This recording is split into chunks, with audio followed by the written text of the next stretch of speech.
welcome to Doors and Corners, a sci-fi and fantasy film commentary podcast. I'm Brian. And I'm Zach. And every Friday we sit down and watch a science fiction or fantasy film and give our 2 cents on its quality, production, story, and trivia. We watch the film together, but without sounds or visuals provided to avoid copyright issues. But if you do have access, we encourage you to join us and follow along. Here, we like to keep things casual, and there may be discussions of spoilers or sensitive materials or language. But we do try and keep things clean and family-friendly. Ultimately, the goal of this podcast is to create the experience of us all sitting down and watching this movie together. So get ready to hit that play button, because we're about to get started. Damn Doors and Corners, that's where they get you. Welcome back to Doors and Corners. I'm Brian. Again. I'm Zach. And I'm Patrick. And tonight, we've got a kind of special one for you.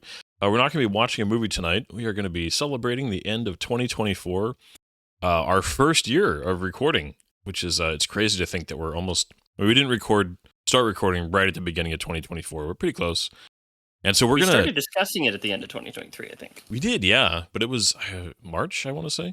But either way, we're going to wrap up this year by discussing our most enjoyed and least enjoyed episodes, as not the episodes themselves, but the movies that we watched, and a little bit the episode. Yeah, so just a fun discussion. We're hoping you guys enjoy it. But yeah, go ahead, guys.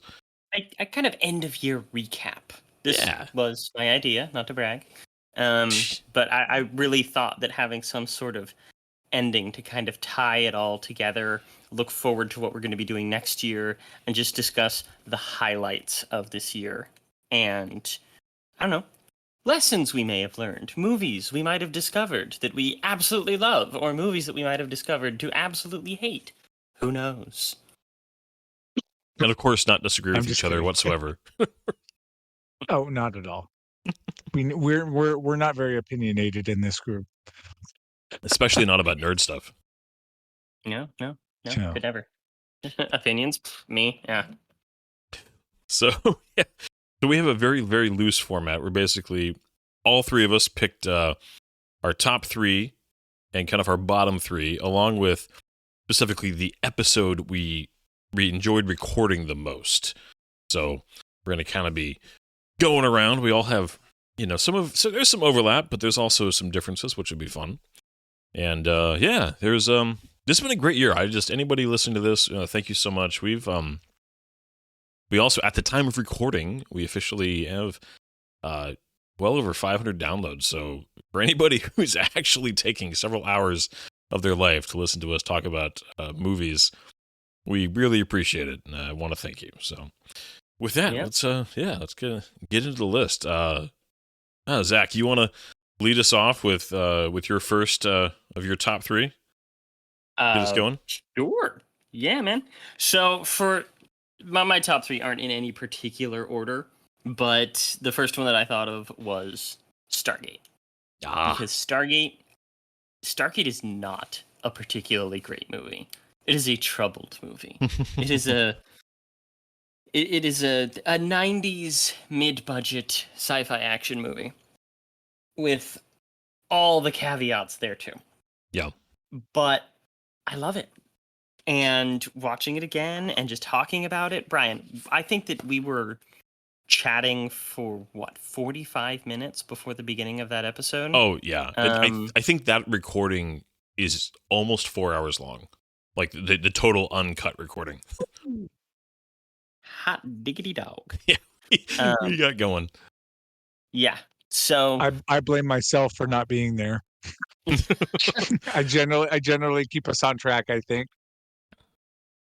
Well, that one too. So I agree with you. Stargate its ideas, I think, outstrip its execution for that film. But I love it also. And I'm going through with my youngest daughter. We're actually going through SG1 right now. I think, Stargate, the film, is so retroactively elevated by how much I love the series that it's almost hard to think of that film by itself, even though, objectively it's got some issues. Mm-hmm, mm-hmm. What are some of the things that really make that stand out for you, though, Zach? Well, part of it is that idea that it is retroactively better by the series that came from it. But also, it represents so much of the type of movie that I was envisioning when we were putting this podcast together. In that, this isn't the big blockbuster that everybody knows. You know, we've hit some things in here. We've hit Dune and Joker and Alien and Aliens, Superman, Back to the Future. These things, these are major movies. These are massive cultural things. But Stargate, even though it does have some cultural impact, there is going to be a wider audience for it. It's not something that everybody thinks about. I was thinking about some YouTube people and podcasters that I've listened to. For example, Caravan of Garbage. I love them; they're hilarious. And if I see a mainstay movie like we're doing the Lord of the Rings trilogy, I'm like, everybody knows what they're going to say about the Lord of the Rings trilogy. Everybody knows what, of course, everybody's going to say about the Lord of the Rings trilogy. I see that they do something like Stargate.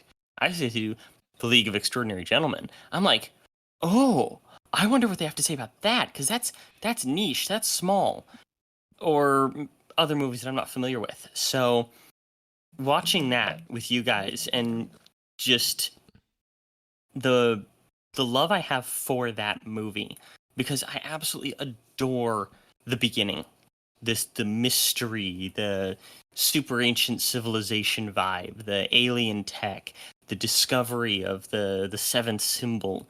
It is such a build up to it that it does kind of make the reveal of the other planet kind of disappointing. Yeah, but it's also just, I don't know.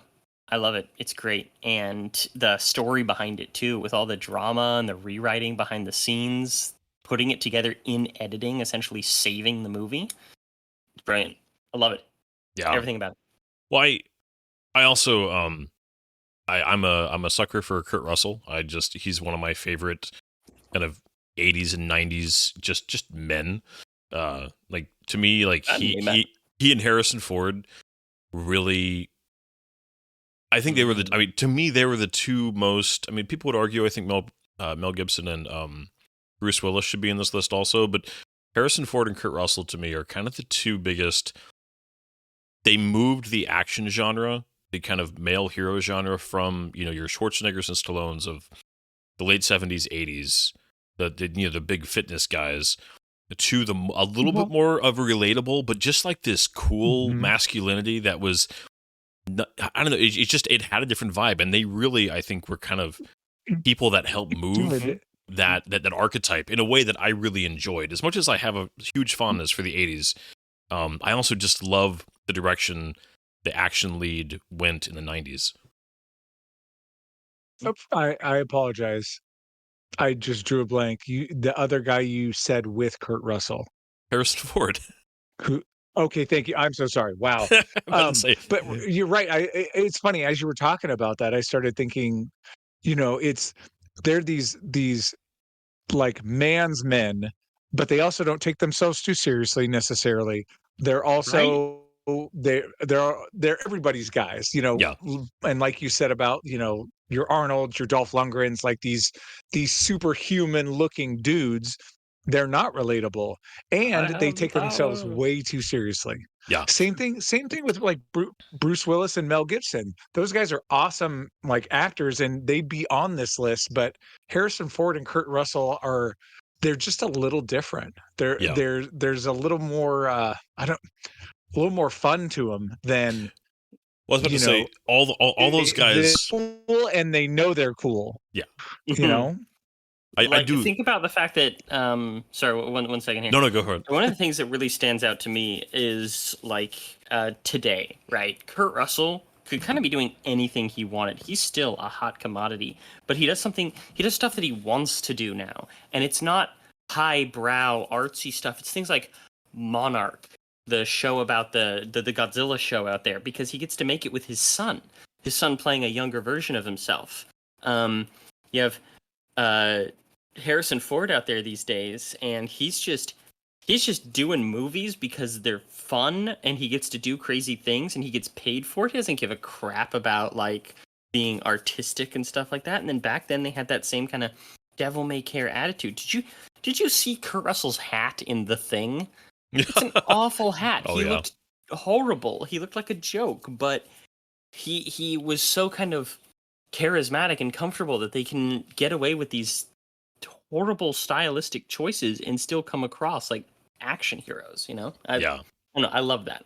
Yeah, well, I think you hit it too, that they all were able to mix very masculine, very, just guys, but also they're all hilarious. Like, I mean, Harrison Ford and Kurt Russell are both very funny when they want to be. And honestly, I mean, to be fair, Bruce Willis and Mel Gibson are also very, very funny. But that mix was such a refreshing change of pace from just that. Yeah, that Stallone and Schwarzenegger-esque that we had there. And yeah, I think what's interesting though is that we were saying all this, and Stargate is probably one of the least like lighthearted that Kurt Russell ever did. I mean, he plays it super straight. I mean, to the point where Richard Dean Anderson made a point when he took the role over in the TV show where he's like, I've got to liven this role up a bit. I got to have some fun with this. And it's just funny because Kurt Russell's kind of famous for being funny, but that was a role that he really played straight. Yeah, he was playing a military guy whose son had accidentally committed suicide with his service gun. Yeah, it's a heavy topic. It's a heavy thing to do. Yeah. Especially for a science fiction of all people. This is one of the shocking things about this pick. Okay, Roland Emmerich directed it. Yeah. Anybody who knows me knows that I hate Roland Emmerich. That man is a menace. Loved his '90s movies, but that's it. Otherwise, he is a menace. Yeah, I'm trying to think of like anything truly great he did after Independence Day. I heard Patriot could be argued. Yeah, The Patriot wasn't bad. I heard good things about Midway. I have not seen it though. It's okay. But that's my first pick. Yeah. Brian, what's your first pick? Oh, you want me to go next? Okay. My first pick, this is such a shock to anybody listening to this, is, of course, my favorite movie in the entire world. I've decided this, it just, in perpetuity, Star Trek II, The Wrath of Khan. I mean, this is, I almost don't know what to say about it. No, I almost don't know what to say about this because it's just, this is quite literally the movie that made me want to do this podcast. Listening to a commentary by other YouTubers that I enjoy, doing a commentary on Wrath of Khan is what made me like, literally what spurred me to text Zach and be like, Zach, I have an idea. What do you think? And here we are. It's one of those informative movies for me. I grew up watching it. When I think of Captain Kirk, that's the Captain Kirk I think of first. Not just Shatner in general, but him in that film. I am incapable of being unbiased about the movie. But at the same time, I don't feel bad because it's a good movie, and I don't think even people who don't love it as much as I do, I've never met anybody who would argue that it's not a fantastic movie. But I know that I have an extra level of love for it. So I know you guys both enjoy it, but what are your thoughts? Patrick? Everything you said, I feel the same way. Like, if I close my eyes and picture Captain Kirk, I picture them on, the regular moon, and he's eating the apple and talking to Carol Marcus and, talking about the, just being cheeky with their code, Yeah. Ours will seem like, just that there's so many like moments in that movie where and again, I'm not even a Star Trek guy, but yet I could probably recite 80% of that movie because I've seen it enough and I love it enough to have seen it that much. Yeah. It's funny, I'm not trying to go back to Stargate at all, but there's so many of these movies we watched this year really, I know for me, and I believe for all three of us, informed a lot of our like childhoods and really like, we're still into games, into nerd stuff because some of the, Star Trek, Star Wars, Stargate, these became, part of us. Yeah. And it's just cool to get to revisit them as an adult and talk about stuff you loved and love. Yeah. So. And I would say that's especially true of Wrath of Khan because Wrath of Khan was a bit of a rediscovery for me in the last few years. I'd always thought about it. I was a big Star Trek fan. I'd watch anything new that Star Trek came out with, and I'd sit there and go like, I've seen everything Star Trek's ever put out on film, type of thing. But I hadn't gone back to it in a very long time, and so when we were talking about this, I'm like, oh man, I kind of want to watch that again, and went and watched it actually with a good friend of mine who was going through Star Trek with my sister. They literally watched all Star Trek in under 4 years. Being roommates was absolutely nuts. That's an accomplishment. Oh yeah, right. But they just I would go over there and watch certain big episodes or movies with them and things like that. And I was just like, man, I love this movie so much. And I realized how much I loved the music, and the main theme of it is now on like it's on one of my mainstay playlists. Because it gets me jazzed. It riles me up. I love it. Yeah. Clean to it and stuff like that, And I just can't tell you how much it has kind of affected my view of science fiction, because for the longest time I had this highly shallow, newer, bigger, flashier, better. And then when I rewatched that movie, I just kind of felt that little bit of a needle move inside of me where I'm like, no, this is what makes it good. It's the relationships, it's the tension, it's the writing,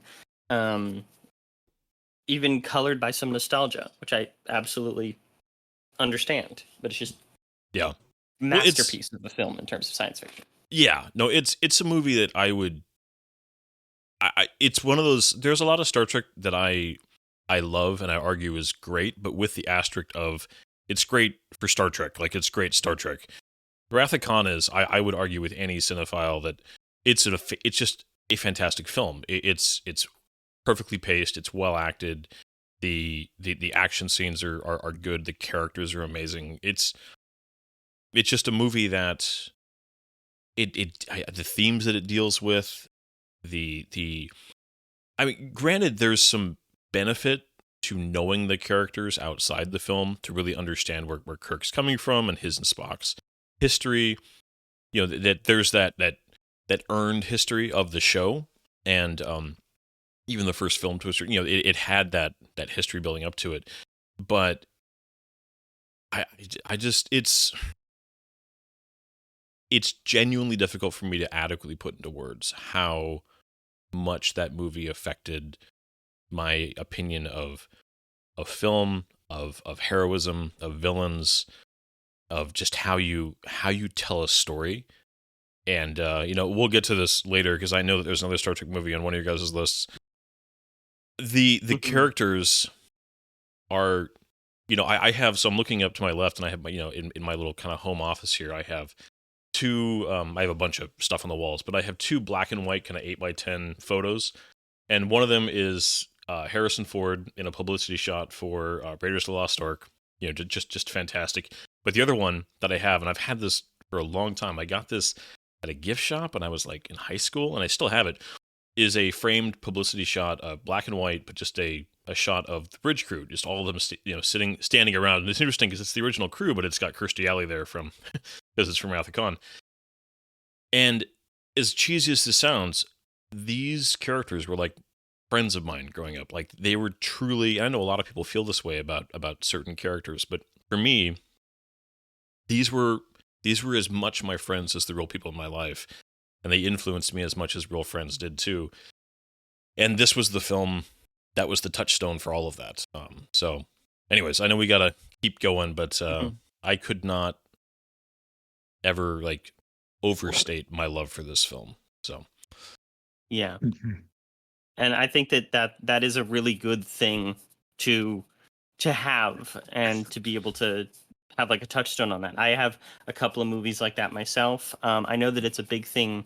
It was a big thing, especially when I was in the dating pool, weirdly enough, for some people who view TV shows like The Office and Friends and similar things, that they feel the same way about those characters. And it's one of the reasons why they keep going back to them to watch them for comfort. And Star Trek is such a huge one for so many people. And I'll always point back to one of my favorite episodes of TV ever, that is the Futurama episode where no fan has gone before, featuring the almost the entire voice cast of the original Star Trek, because the emotional heart of it is quite literally everything you just said, and it pays tribute to that so well. Yeah, that's a great episode for sure. But we should move on. Pat, what's your first on your top 3 list? Oh, sorry about that. I was muted and talking to myself. Sorry about that. Yeah, my first is Minority Report. It's not necessarily my first. It's just the first one I wrote down. I fell in love with near future anything, any setting that is in the near future. I've got to watch it. I've got to, if it's a game, I've got to play it. My love of this movie, saw it, I think I saw it back in the day, and then I've seen it a couple more times, but every time I watch it, I just, and I think during the recording, there were just times where I wasn't saying anything because I was just enjoying, you know. I love near future. I love kind of post-apocalyptic, or the flip side of that, like future city stuff. I think of like Demolition Man. Demolition Man's a little different than Minority Report, but and it's funny, Brian, you and I kind of had a moment where because I hadn't watched this movie since becoming a father, and his whole challenge with you know trying, potentially finding his son's killer. And being confronted with that, really, it struck a chord with me, and it really did kind of move it up my list even further. Because I love the setting, love the story as well, and I also love the just the moral implications of it. The idea that, okay, well, pre-crime, well, if you stop the crime, then the crime never happened. Yeah, like whoever that murderer. Yeah, right. Well, exactly, right. And just that idea that it's like, well, yeah. So just near future, the emotional parent stuff. I actually bought my firearm. I mentioned this in the episode, but I bought my firearm based on the firearm that Tom Cruise was using in this movie. That was the first firearm I purchased. I did lose it in a boating accident, for anyone that's curious. I'm not sure where it is now, but yeah. So that's Minority Report is my first on the list. What do you guys think about it? Oh, it's a fantastic movie. It's when you brought this list, this movie up, the first thing I thought of was the same thing you mentioned earlier, that watching that film, that's one of those films that as a parent, it's hard to not identify with that and just imagine how you would react. And I think part of that is, I'm going to talk for just a second about Tom Cruise, because I'm a staunch Tom Cruise defender. He's done some crazy things. He's a strange man in real life. As a person. But I've had a couple conversations through my life where people try to act like he's not a good actor, and I'm just always like, by what standard? Like, I mean, if we're talking, Daniel Day-Lewis, maybe, sure, he's not, quite that level. He's not, but he's very effective when especially in certain roles, and I found him incredibly effective in that film, and because he's able to do the emotional, and obviously, he's an action legend, and I don't think anybody could disagree with that. But it's something that really, his performance and the pain that he was able to bring forward in his performance as a father dealing with that, it absolutely struck a chord with me in a way that brought me further into the story and further into, what was trying to be communicated. And also, like you brought up the near future stuff. I love that kind of stuff also. Anytime you bring up science fiction that is here's a possible way things could go based on this invention or this idea or this set of circumstances or this massive world event. I mean, I identify much more with that type of sci-fi because I love exploring the ideas of, well, what if this happened, and what if this happened, and what would be the repercussions, and how would this, play out? I mean, those ideas I just freaking love. And Philip K. Dick really enjoyed that kind of stuff too in his short stories and his novellas. And even though I know Minority Report is way off the source material, I think that they managed to still tell a really compelling story and explore some really interesting themes. And it's also, I mean, it's Spielberg, and Spielberg's his artistic vision for just how to make something look amazing, look good and pace well. And it's just, he's a legend for a reason. As much as Minority Report is not high on the list for his, filmography, like there's a word. I mean, it's when you have a filmography as deep and as rich as his and iconic as his, it's like the middle of the pack for Spielberg is what a lot of directors wish they could do on their best day. So, say that. Yeah. I'll go ahead and chime in here. I've always liked Minority Report. I was a bit young when it came out. My dad really liked it and watched it several times. And my look at it is a little bit more superficial than your guys'. I am not a father, and so I don't have that Sorry. Sorry, now I'm trying to put myself into a weird, quasi situation where in that situation, but I find a picture of, mascarpone or something like that. Or Bruce, my cat Bruce. You guys are killing me. That's funny. But no, it's... So, for me, I was always looking at it kind of for the technical side of it, because there was all this stuff about how, Spielberg assembled a think tank of futurologists and stuff like that to kind of see what the future would actually have and yada yada yada. And so I found that really interesting, and I always remembered that even quite young, there were just certain scenes that so stood out in my mind as incredible, like the elevator scene where it's just like he's holding the guy at gunpoint. Tom Cruise is holding Colin Farrell at gunpoint, and Colin Farrell's like, I don't hear red ball, the murder thing. I don't hear that there's going to be a premeditated murder happening or crime of passion or something like that. And then as he says it, the alarm goes off, and Colin Farrell's acting in that scene is just so good. And the film composition, no words need to be said just to feel the intensity and the dread. And it's just like, oh crap. And so I love that so much. Yeah. And so I always looked back on that movie just incredibly fondly, but I didn't really consider the emotional weight that it would have on other people who are able to empathize with it, because in my mind it was just a cool sci-fi action piece. But watching it with you guys made me realize just kind of how excellent and how special that movie really is. Awesome. Yeah, I was a lot of these films I remembered liking very much, but so many of these films I haven't seen in years, and that was one of them. And I knew I liked it, and I fully expected to, but going back to some of these is like, dang, that really was great. And that was definitely on that list for me, of just almost being reminded that something's as good or if not better than you remembered it. Right. Just wait till we get to the worst list. Oh, well, so doing this live a tiny bit, do you guys want to alternate between good and bad, or do you want to go through you want to go through all the good ones now? Because I think it'd be fun to go back and forth. So Zach, why don't you do your first bottom three? My first bottom feeder. Let's see. Oh, I almost read from Patrick's. I don't remember putting that on the list.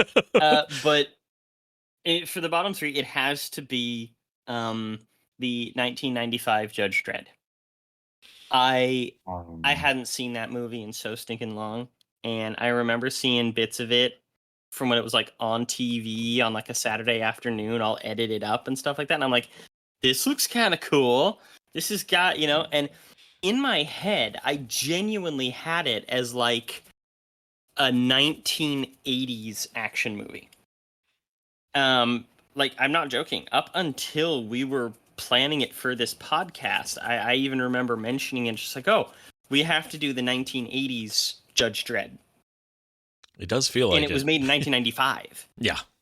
And then as I'm watching it, and I'd read some of the comics in preparation and all this stuff, and kind of seen how did it all fit together, and just being my own self, who kind of likes to write and likes good character development and stuff like that. Yeah, there were fun things. The actor who plays the main antagonist, such an overacting ham in that movie, and it's great. But Stallone plays it so serious and so over the top. And then, like, his entire character development is he's innocent, but he's still a dick. It's just like, it's not good. I don't like it. No. And it was fun to pick apart on here, but that's not even like a so bad it's good movie for me. It was just bad. Completely agree. Also, too, Stallone, he took the act like you have a stick up your butt, like, to the physical level in that movie. The way that he's just like, dude. I didn't realize it was that kind of movie. Just like, I remember I kept getting distracted by the way he was just like standing all the time. Like, are you okay? What? Like, are you actually like in pain right now? Because it doesn't look cool or macho. You just look awkward and kind of dumb.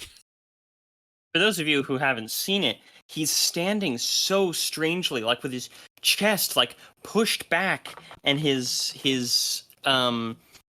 shoulders super far back as well. And I'm sorry, his chest pushed out and his shoulders back, like almost like he's flexing his shoulder blades together while he's walking the whole time. It's like he's farmer carrying the whole time. It's just, yeah, no, I agree. I before we watched the movie, I had not seen that in a long time. Like, I mean, at least 15 years. And I remembered it being kind of fun, kind of goofy, like, oh, this actually, and it's just like, this is the level of just irredeemable. There's so little redeeming qualities of that film. Like, there's little bits and things here and there. Like, some of the the production design work is kind of cool, and there's one or two sequences that maybe are like, all right, but no, it's on the list for me of like, I'm glad we recorded it. It was a lot of fun. I have no intention of ever watching that movie again in my life. Same, very much same. What about you, Pat? Well, not that you just trampled all over one of my favorite movies. No. So I was not able to participate in the podcast for that one because I had to make some very real decisions about movies I needed to be on the podcast with you guys, and ones that I could let pass by. I loved that movie, but I know that I'm looking through the thickest nostalgia glasses ever. How long has it been since you've seen it? Couple years maybe. Okay. Yeah. I grew up on that movie. I mean, but I also had a very weird upbringing in terms of movies. I mean, don't get me wrong, like Star Trek, Star Wars, I hit the main ones, but then another one of my movies that I love to death is Howard the Duck and Masters of the Universe and Big Trouble in Little China. All these campy 80s, early 90s, like. But so anyway, back to Judge Dredd. I'll fight anybody who goes after Big Trouble in Little China. That's a fantastic movie. Yeah, right? Oh, absolutely. But yeah, Judge Dredd. I played the game on Super Nintendo. I watched the movie. Yeah, is it a great movie? Probably not. But I don't care. I love it. That's kind of how I feel about Spawn, and I'll fight anybody that wants to fight. Okay, so I was going to save this for. Go ahead. I was going to save this for later, but Spawn is in like my honorable mentions because I was expecting, because I'd never seen it, to hate that movie with a bloody passion, and I actually found myself enjoying it so much more than I thought I would, mostly because of the fantastic acting and portrayal by John Leguizamo. Yeah. Oh, 100%. Yeah. No, we definitely. So, go ahead. Oh, I was just going to say that. Yeah. So, is Judge Dredd a good movie? Probably not. But I've seen it so many times. and been entertained by it so many times, it's tough to not like it for me. And I so do just want to I don't mention that pretend to have any. Go ahead. Go for it. No, your section. Well, I was just going to say, I am under no, I can't think of the word, Illusions. misconceptions that I'm looking at the movie objectively. I get I'm not. I get it, and that's okay. Yeah. So I'm going to recuse myself from trying to talk about it because I have almost nothing bad to say, and it's stupid that I don't. I don't. Oh no, dude!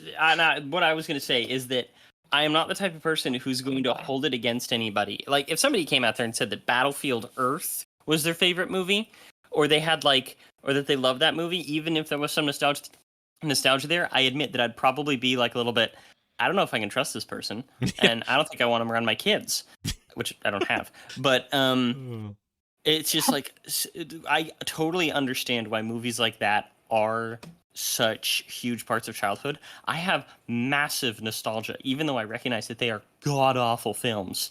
Batman Forever and Batman and Robin, like, I have a deep-seated, immovable love for those movies. Even, oh my gosh, Roland Emmerich's Godzilla. I just realized that, another Roland Emmerich movie. Yep. So bad, but I love it. Yeah, no, I think for me, it's funny you mentioned the whole. There are somebody who says that their opinion about something that's just like very questionable. If they understand their own bias about their opinion, then I'm fine with it. But if they don't, that's where I'm like, I'm not sure if I can actually trust. Hold on, right?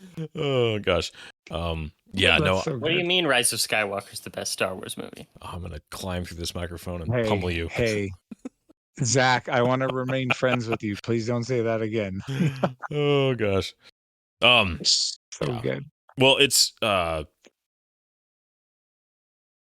just because I want to revisit it. It wasn't the first on my bottom list, but I also had Judge Dredd on my bottom 3 for this year, and for all the reasons as previously mentioned. So, what's on your beginning of your bottom 3 list there, Pat? Dune, 1984. Because I'd only ever seen it once. Actually, that's not. Because I don't remember the last half of the movie. the worst part of the movie. Tell you guys. 100%. And then having to watch the whole darn thing was painful, man. It was painful. I do understand, and I can respect that there are plenty of movies that walked, so movies can now run. I get that. I put Dune in that category. However, if I don't ever have to see it again, I probably won't. The good news is they remade it, and the new one's much better, and so I can just watch that and be okay. If I have to see that guy spit on one more person, I'm gonna rip my eyes out. I'm just saying. Oh, gosh. Baron Vladimir Harkonnen. Yeah, I mean, I actually had that on my list also. It's just I love the book, and I definitely have some nostalgia for that movie, but I also just I have nostalgia for the time in my life that it existed. If that makes sense, like it reminds me of just that fun kind of era of just sci-fi. But the movie's not good, and I know there are some staunch defenders out there, and I get some of the interesting ideas and attempts that it made at stuff, but it's just not good. The pacing is horrible. The plot changes are nonsensical. The fact that, I mean, we talked about it in our episode, but the second half of that film, the speed that they run through everything at is just ridiculous. And there's really nothing about it. I mean, to me, the most memorable thing that I'd be like, oh, that's cool, is seeing Patrick Stewart in something besides Star Trek and X-Men. That's like, hey, he was cool. But it's just I'm sorry for people who love that movie, but I just can't get behind anything other than it reminds you of a cool time in sci-fi in film, because Star Trek was great in the early 80s. Star Wars was wrapping up, that trilogy is so amazing. Like that's a good era of sci-fi for sure, but that movie, that wasn't one of them. No, it was not. And that's a hard one for me too, because I'm one of those people you're talking about that has this huge amount of nostalgia for that film. My dad put it on all the time. He loved Dune. We played the games that were all based after it. They all used that same aesthetic and music and everything. Like, the point and click adventure Dune, and then the Dune 2, which is like the first real-time strategy ever made. I love that game. And then Dune 2000, Emperor Battle for Dune, all of which cheated their asses off to make them virtually unplayable. But it's just tell me how you really feel. I could never beat the final level of Emperor Battle for Dune because it cheated so hard. But I know that I'm gonna watch that. Let me get you a tissue. I know that I'm gonna see it again. And I'm probably gonna force my kids to watch it if I ever have any, and just to kind of show them, because it really was an entrance to me into an entrance for me, an entrance into me. It was my asshole. It was really an entrance. That's an entrance into Dune. According to my doctor. But it was such an entrance into science fiction, into Dune, and Dune has had such a profound effect on me that I can't help but kind of love it, even though it is so obviously bad in so many ways. Yeah, I will never defend it, but I'm also not gonna sit there and say that it's the worst thing ever, because it's so great even when it's not. Yeah.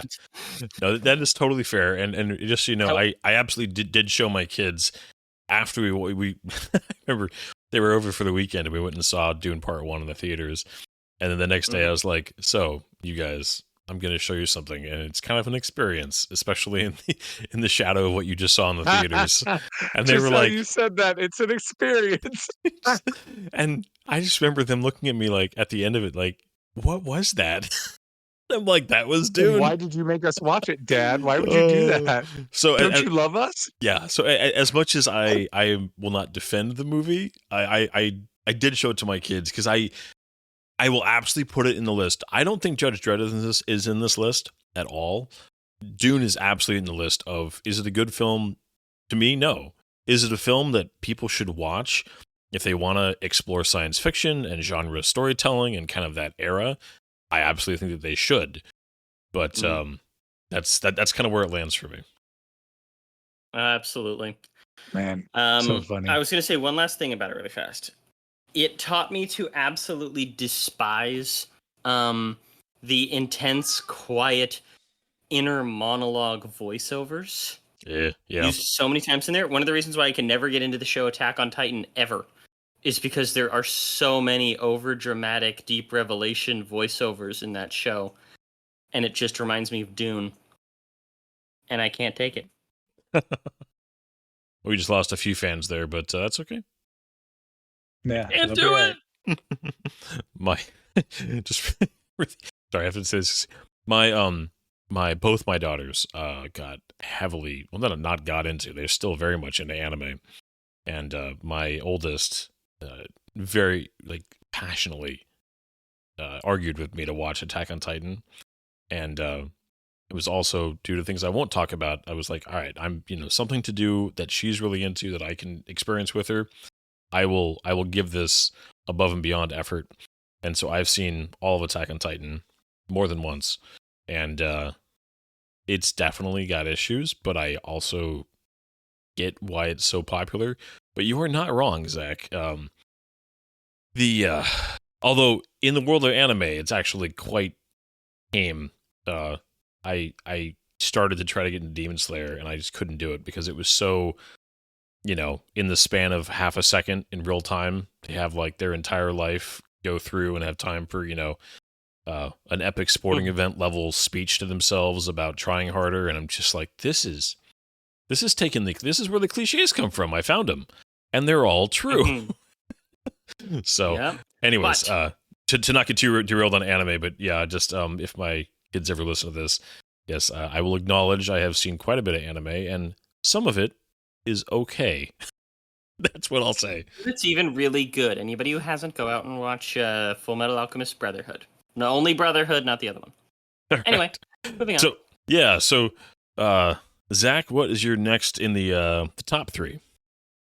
The next in my top 3, I'm going to go ahead and have to say Back to the Future, the first one, which I love 1 and 2. I love the whole trilogy just kind of as a whole, but I have just such admiration for that movie.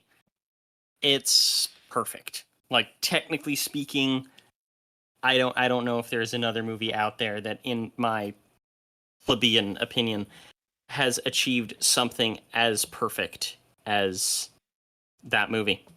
It's a feat of storytelling and writing. It's literally studied as a perfect screenplay. And just from being in all the little details of things that change between timelines, the little random bits of dialogue that all connect together like this perfect tapestry weaving together.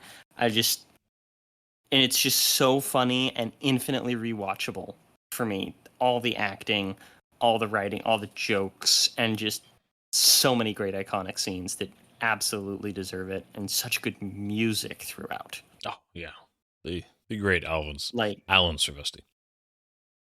Oh, not just Alan Silvestri, man. I mean, give it up for Chuck Berry. Yep. Down in Louisiana, down in New Orleans. Chuck Berry and Huey Lewis. Mm-hmm. Or Marvin Berry. Marvin Berry? Marvin Berry. It's Chuck. It's your brother. Is it your brother? Your cousin. It's your cousin. Your cousin. Marvin. Marvin Berry. You know that new sound? Yeah. I mean, that's talking, and also it's so quotable too, right? It's one of those movies that you can grab any moment in that movie and just like recite it, and it's just great. That movie. Anybody who tries to argue that film is somehow overrated, or people hold it up to, it's like, no, you're trying to be edgy. You're just a cynical, sad person if you're going to try to argue that Back to the Future is not an amazing film, one of the best trilogies ever made. If Back to the Future isn't a perfect film, well, then no movie's perfect. And you can argue that no movie's perfect, but then you have to get into, okay, so what are the closest ones to it? And then you're back to the Future again. So there you go. There you go. It's heartfelt. It's funny. It's technically brilliant. The storytelling, the writing, the attention to detail. There's a lot of movies that I feel like have good intentions, but there's just plot elements that I'm just like, just glaring, and it distracts me, or it creates something that takes away. And the movie has none of them. It's perfectly cast. I love it. It is absolutely one of my favorite films ever made. And could not agree more, Zach. Yeah. What about you, Pat? You are all saying great things. I've never thought of it as a perfect movie, but I've also never got that deep into thinking about what makes it a perfect movie. So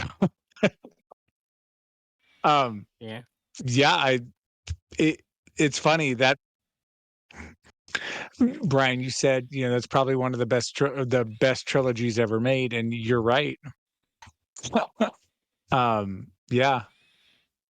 Man, I missed out on a lot of good movies this year. See, if you just all because I wanted to be there for all the Star Treks. If you just got rid of that darn kid of yours. Those family commitments of yours. Gosh, I mean, they really shouldn't be as important as they are. Right. Let's pretend like I wasn't doing a bunch of other stuff too. Yeah. Oh, What are the chances of me being able to continue this if I have kids? I mean, come on now. It'll just have to be you two for a little bit. so Wait, what? Right? Wait, does that mean I have to do the little stats at the beginning? Written by blah blah blah blah, directed by blah blah blah blah blah. Screenplay, Darn blah blah right. blah That blah is an blah blah. important job. People need to know. they do. Yes. Oh, it is, man. No, I will say I'm really glad that you guys got to do that podcast, because didn't you get to do that with Dan? Yeah, we did.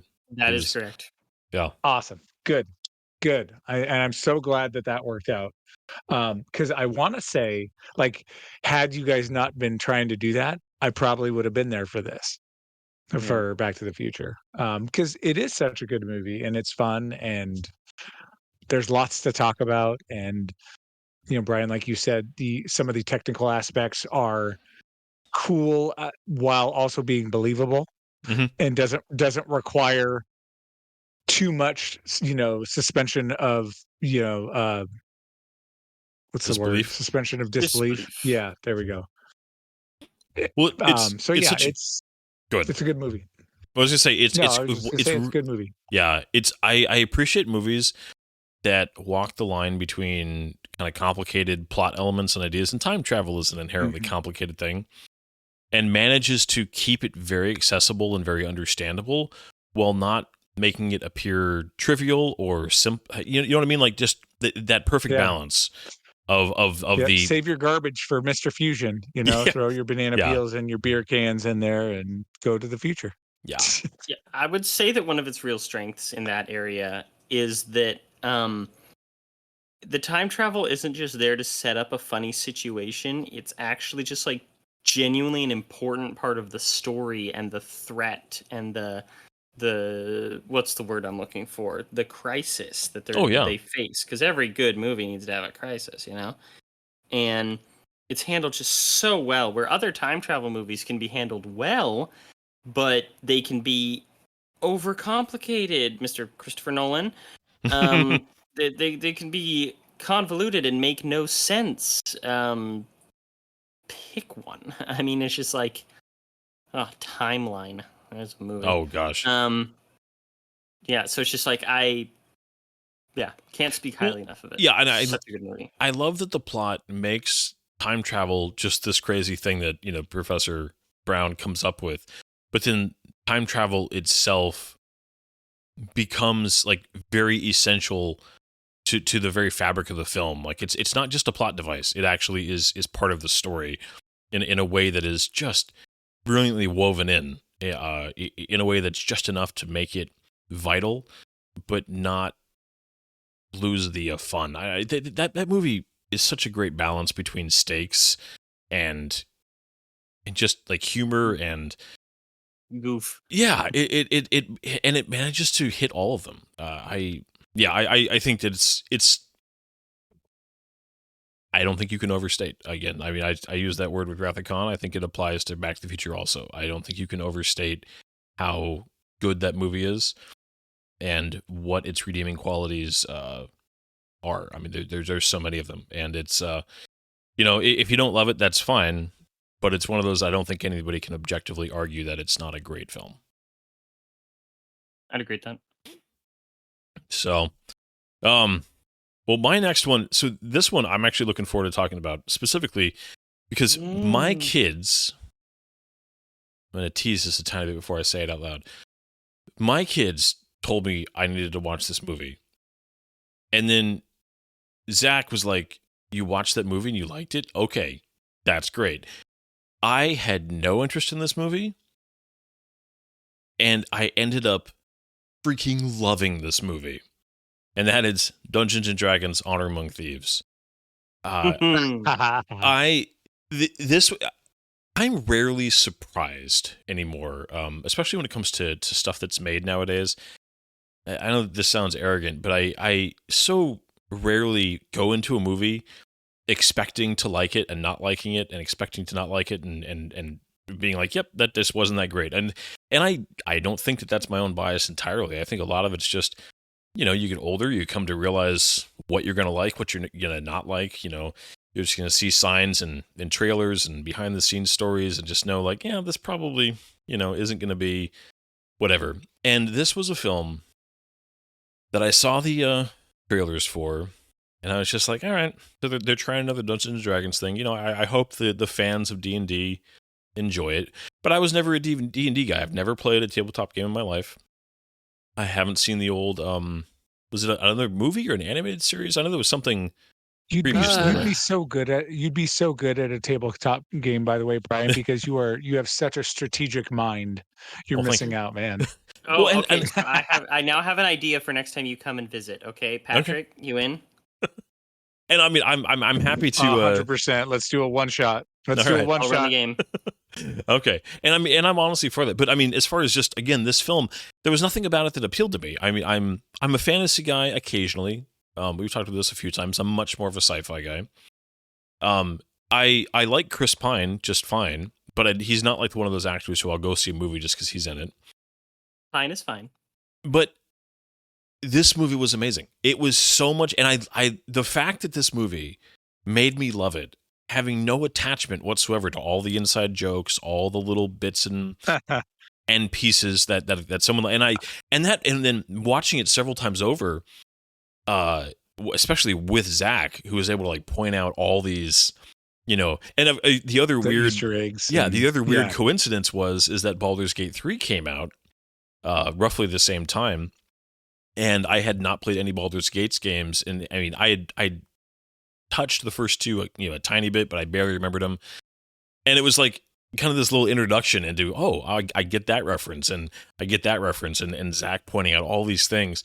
But even before I had any of that, it was just this fantastic adventure film, and characters are everything, and the characters are great. Pine's character was great. All of his companions were great. The paladin, who's like the the NPC. Was so much fun. The little, it was heartfelt. It was genuinely funny. I mean, like, it is really rare for a new film to make me laugh out loud. This movie did. And at the same time, its heartfelt moments were very heartfelt. This was a movie that I expected to be a 6 and ended up becoming like a 9 for me. Wow. Yeah. I don't put it as a 9, and I love that movie. I'm saying like for like in terms of how much it moved up compared to, I expected it to be very middle of the road, and I would say for me as a fantasy film, it's like one step below the greats for fantasy film, like Lord of the Ring greats. Well, I mean, it's not at that level, but it's You're not a big fantasy guy, so that makes total sense why it would rank so highly. Yeah. But go ahead, you guys. Pat, why don't you go first? Okay. I saw it once.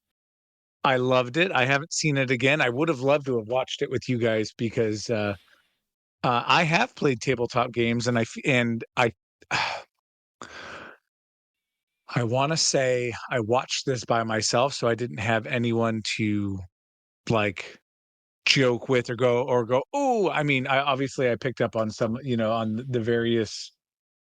For the most part, most of the Easter eggs, but then some of them were told to me by another friend who plays tabletop games like after the fact. So some of it was like, oh, that was cool, but it wasn't during the movie when I had those moments. Yeah, it's a good movie. I'm glad they did it. I thought it wasn't gonna, and I don't remember like revenue wise how it did, but I enjoyed it. I hope they make more of them because it was fun. Yeah. This movie was also on my top list as well, so we got another 2 for here. And I also didn't have high expectations for it.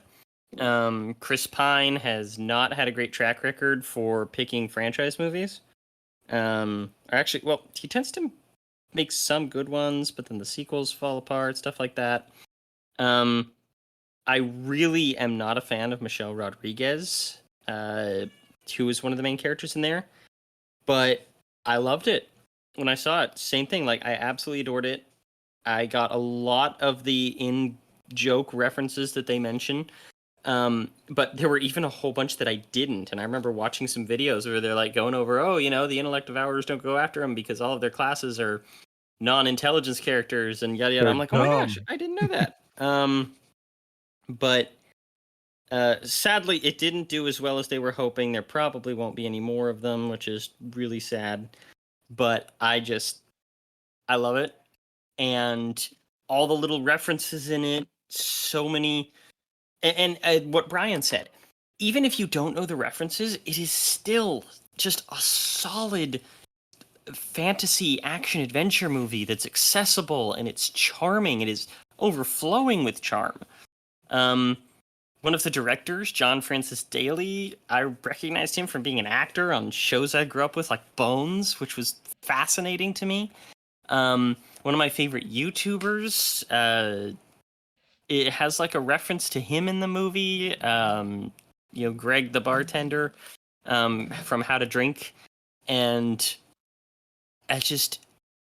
it felt like one of those movies, even though it was a big production and really bombastic, it felt kind of so close to the ground. It felt so close to the fans and people like me that it felt almost like it was made specifically for me, which in a way it was. I was its target audience, you could say. But I don't know. It felt so much like a friend had made it with me in mind.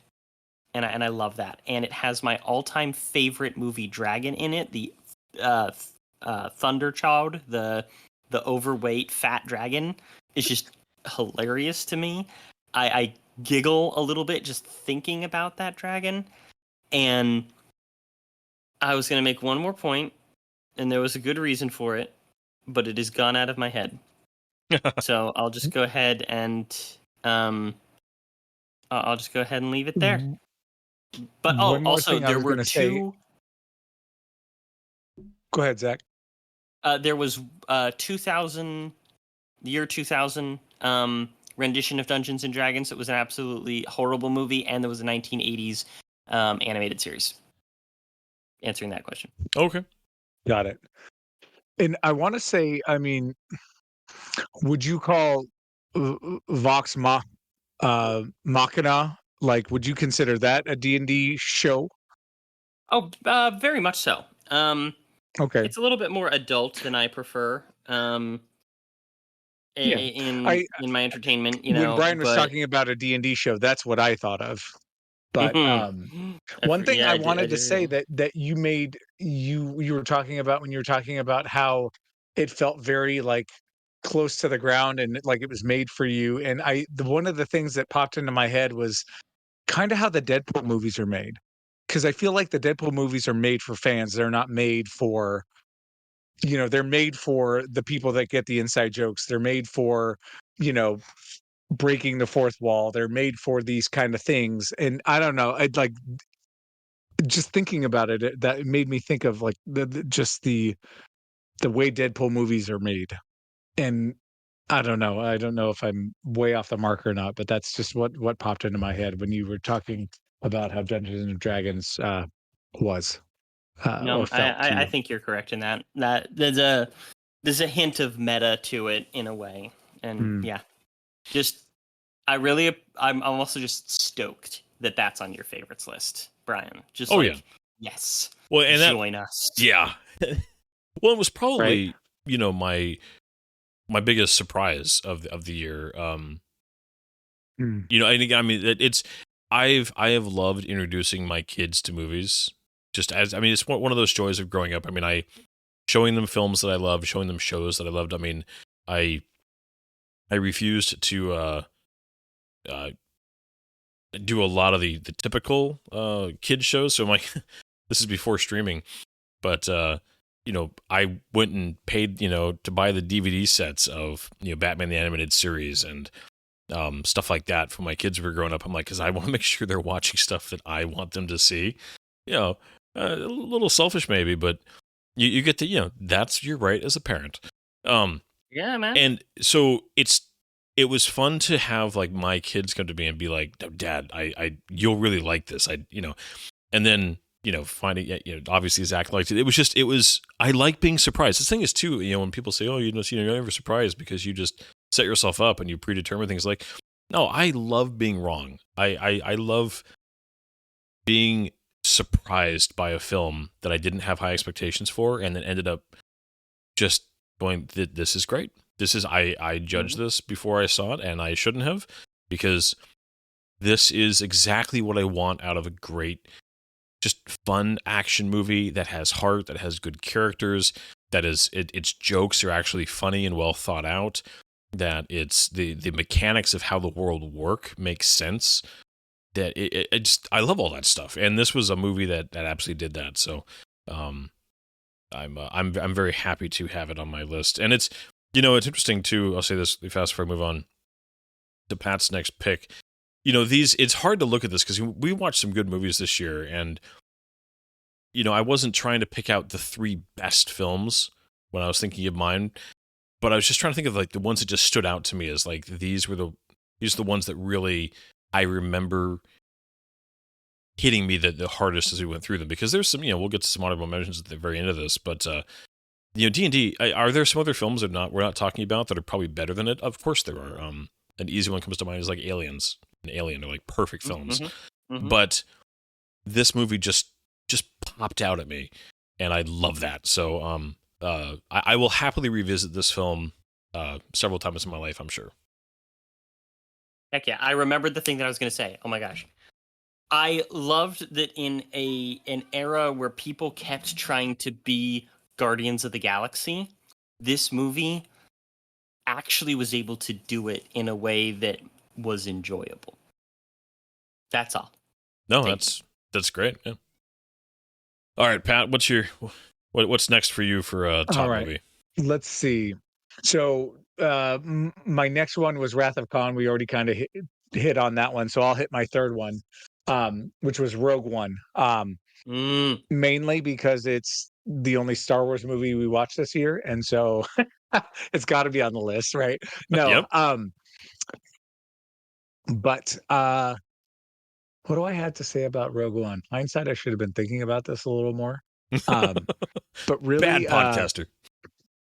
Well, I mean, thinking about when it came out, I'm trying to remember. I believe it came out after Episode 7, the first of the. Yeah, it was in between. Trilogy. Yeah, it came out at the very end of 2016. Okay.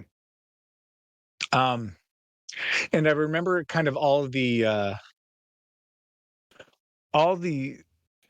not hate, but just the kind of division in the fandom with Episode 7.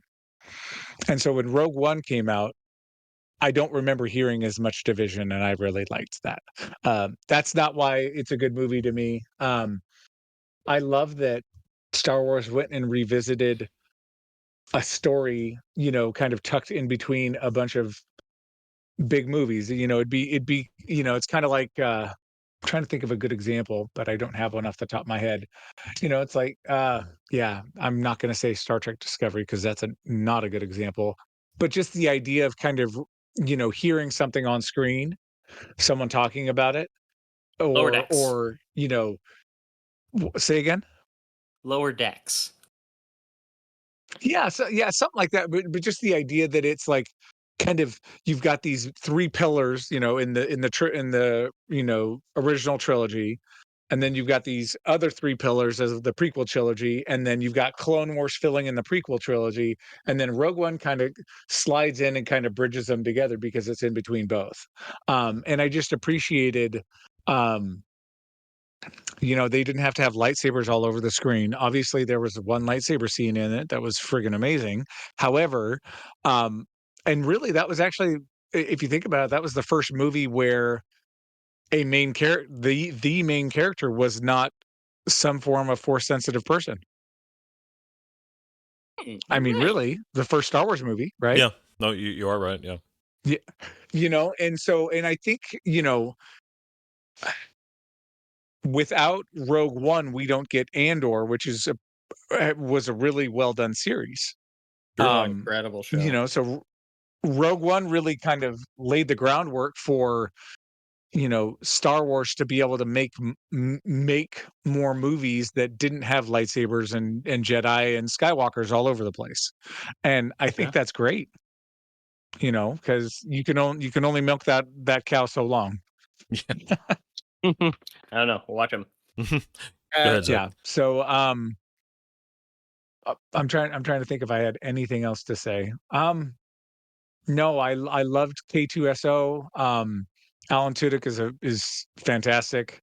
C3PO. It's funny because if you think about like the sequel trilogy, and well, no, not the sequel trilogy, the original and the prequels, and then Episode 7, all your sarcastic droids weren't speaking droids. You had BB-8 and R2-D2. They were the ones that were like cracking jokes, and then C3PO or a counterpart would say, "Whoa, buddy, hey, buddy." No, you don't mean it like that. But this, we actually got to hear the droid light up Jin all the time. Yeah, it was cool to see the Death Star, taking some test shots too. Yeah, I think Carrie Fisher, I'm trying to remember if she had passed away yet. No, She passed away that I don't year. think she had. Yeah. But I know some people that didn't see Rogue One until after she passed, and it hit them like a dump truck. I remember going to see it in the theaters and being like, okay, young Carrie, okay, that's fine. But then when you see young Carrie after Carrie had passed, it was like, whoa, what's going on? Yeah. Yeah. All right, your turn. Someone's turn. Good, Pat. I'll hop in there Yeah. because I absolutely adore Rogue One as well. It's one of those films that I can watch just kind of over and over and over again. I was very much considering putting it in my top 3, but I also figured that, it and Wrath of Khan would be in my top 3 if I didn't absolutely know that we were going to be talking about them with you guys.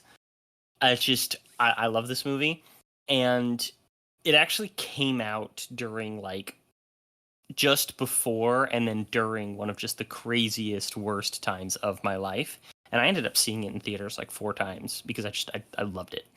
And it made me feel better. And then just as a movie, I think it's one of those that I love pointing to as such a fantastic blend of visual effects and practical effects.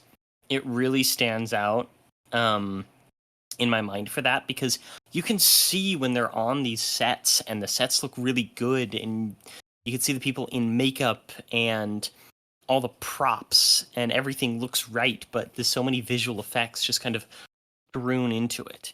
It's not a perfect movie. Like, can you name one character other than Jyn Erso? Like Cassian Andor. Only because of the show, though, right? If I'd asked you that before the show came out, would you have been able to pull it out? Maybe. But I understand. Wait, what would you just ask? I missed that. Can you name any of the characters from Rogue One off the top of your head? Oh, you be careful. You be careful. I can name quite a few, but of course you we'll continue. That's fair. That's fair. Galen Erso, Saw Gerrera, and but also it's tie-ins with so much of the larger Star Wars universe were so nice. It was fan service without being gratuitous. Saw Gerrera had been around for almost 5 years at that point. He had been introduced in the Clone Wars animated show, and they decided to bring him back as this old, grizzled, nasty veteran with lots of mental health problems. They had Chopper from Star Wars Rebels in there. They had other references. They used the same actress from Mon Mothma, who had appeared in the deleted scenes of Revenge of the Sith. Like, she wasn't even in the movie. She was only in the deleted scenes. But they still brought her back. That. And she's playing Mon Mothma in Andor right now as well. It's just like, there's so many little things that tie into the Star Wars universe at large. They use some old footage from the original A New Hope actors, Red Leader and Gold Leader, the Blue Leader and the Red Leader, and we're able to reuse some of those shots and just composite a background behind him of a update the background and whatnot, which I think was so cool. Yeah, it was cool seeing those guys again. Well, yeah, when they popped up in the theater, I was just like, oh my gosh, that was just, it was, well, because it was also fit. It was like, of course, I mean, these guys would absolutely be in this group. It would be weird if they weren't there, considering this is literally days before the Battle of Yavin. Yeah. Well, and one thing that they also did, they kind of did it post movie in Rogue One. They did it in Last Jedi, I think, because the Admiral in Rogue One was Admiral Raddus. And I think he goes down with his ship, and then the ship, that one of the main capital vessels that the New Republic or whatever the Resistance has is the Raddus, I think.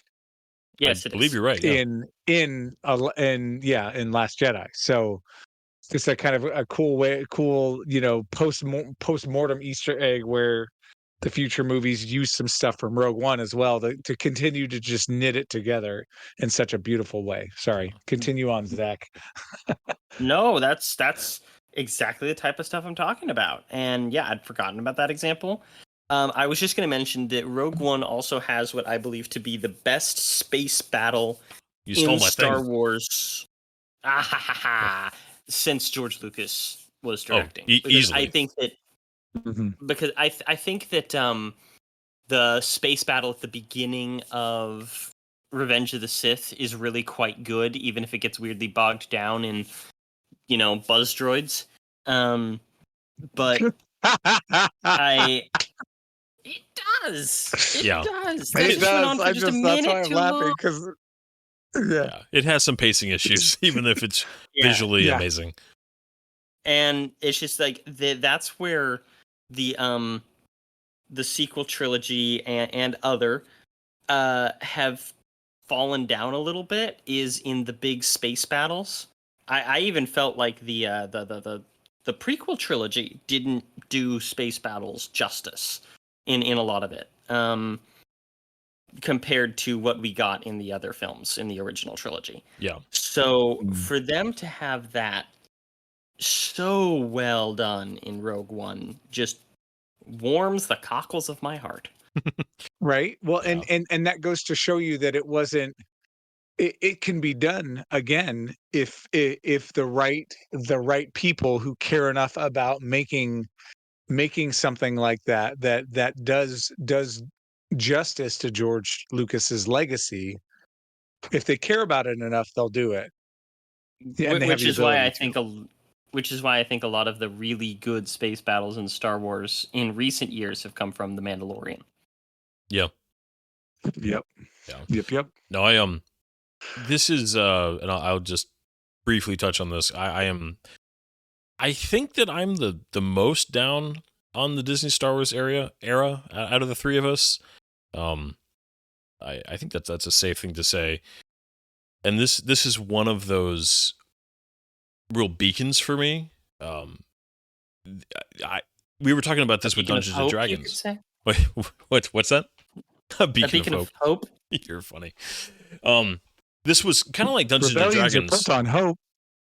This wasn't as much of a surprise as Dungeons and Dragons for me, but when I heard the concept for this film, I was like, all right, so they're trying something, like, we're going to make a whole movie about, finding the Death Star plans. Closing a pothole. Yeah. And it's like, all right. And, I don't think Force Awakens is a bad movie, but I was definitely not as jazzed on it as most people were at the time. And so when I went and saw this movie, because it was still Star Wars, I was still going to go see it in the theaters. I mean, I've seen all of them in the theaters, because you still do, even if... We would have taken your nerd card if you didn't go see it. Well, it's, yeah, but this movie, the quality of it, the writing of it, I know that some people criticize the characters in this film for being not as well fleshed out, and that's a legitimate thing to say. Like, I'm not disagreeing with it, but I still had very real feels at the end of this film. This is a weird thing to say, but it's the best way I can think of to say it. I was proud of this movie for following through on its premise and killing its entire cast. because it makes sense. You know, just the idea. I loved the very overt but well done Vietnam kind of vibes of the final battle down on the ground. Because very good combat. Yeah. Stuff. Well, so we hadn't had. I'm trying to think of a simultaneous, ground and space battle since Return of the Jedi, where you had both. 100%. Yeah, and this was, I think. So, excuse me, Phantom Menace. Oh, that's right. You're right. That was okay with two groups of humans shooting at each other. Gosh, because with no robots. Yeah, because I mean, I think they were both just well done. As much as I really love Return of the Jedi, the ground battle wasn't quite as. I think the ground battle in Rogue One was better than the battle with the Ewoks. Oh, very much so. Yeah. I think the action in Rogue One is where I would set the standard for Star Wars action going forward. Mm-hmm. It was quite good. And I mean, we could spend a whole podcast talking about Star Wars space battles. But I'll just say, for me, the best Star Wars space battle is the space battle in Return of the Jedi. I think it's very well done. And for me, I almost can't separate how good it is, given the fact it's still with models and motion capture, where it's just like, not motion capture, motion control, where it's just like, I mean, the scene of Wedge's X-Wing flying along the surface of the Death Star, weaving around towers, and then turning into the tunnel into the. I'm just like, my God! Right? How did you do that with models? And it looks so good, and it's not slow or I mean, like, if you compare the model work in the end of Return of the Jedi to the Battle of Yavin, and the Battle of Yavin looks so ponderous in comparison, and it's just, I mean, the guys at ILM are wizards, because that was 5 years. Yeah, that's crazy. Anyway, sir, I could talk about this for a long time. And you hold that model work up to anything else. It's funny. We were watching.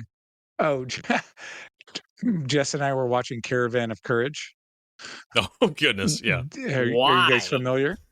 I'm familiar. I asked her the same question. And I had never really seen Caravan of Courage, and I was like, my goodness, you can really tell this is low budget. And just the idea that Return of the Jedi was so ahead of its time that it wasn't working with this huge inflated budget. And we're talking about Return of the Jedi, not Rogue One. I'm going to stop talking, and I'm sorry. Well, no, well, I'll say, so Rogue One managed to, I think, an easy second place for me after Return of the Jedi. That space battle is so good. The ground battle is so good. The emotional stakes of just the ending, I think were quite good. K2SO, I mean, Alan Tudyk is just a legend, and he deserves to be.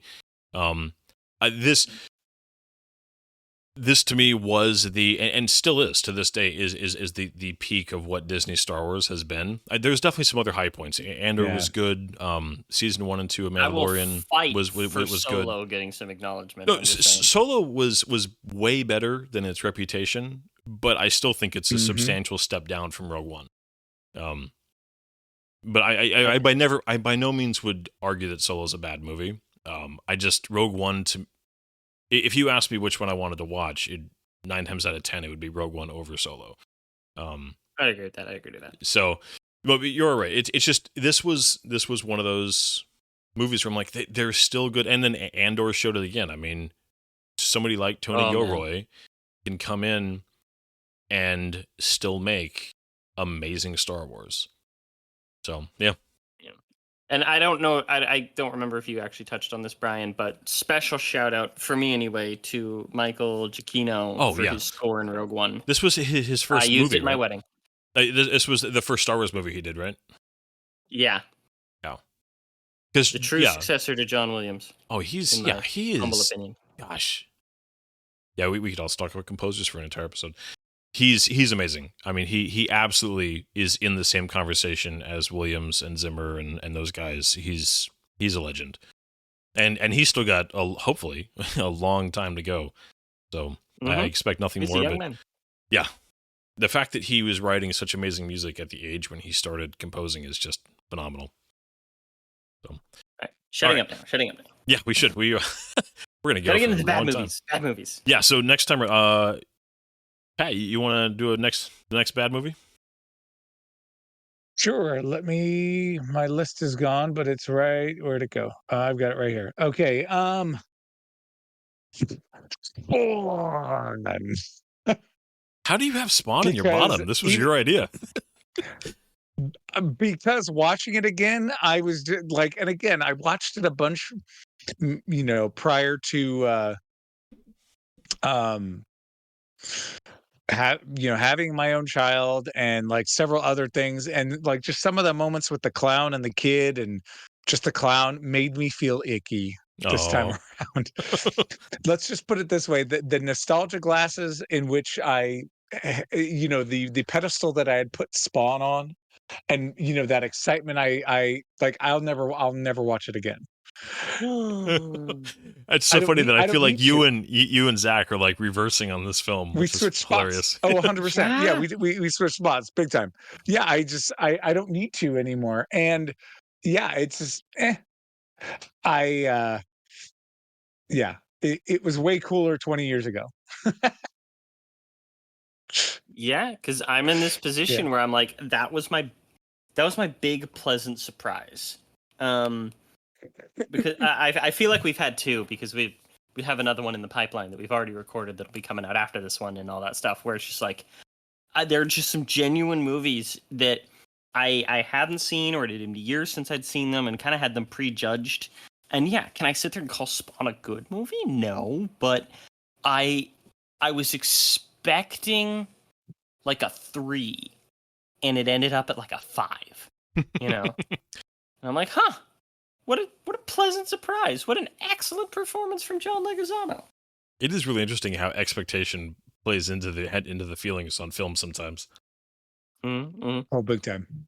Because this movie ended up right where I thought it was going to for me, which is I didn't think it was awful, but I didn't have nostalgia for it, and I expected it to be very like, all right, that was a fun conversation. It was fun to watch with friends and talk about, and I'm good.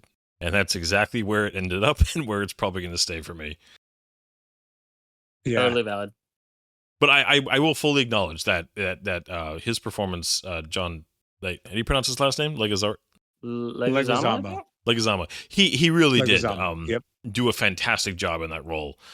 But yeah, it was just, to me, a movie where I get it. Also, I mean, it's funny, we talked about Judge Dredd feeling like it was an 80s film, like in our memories, even though it was a 90s film.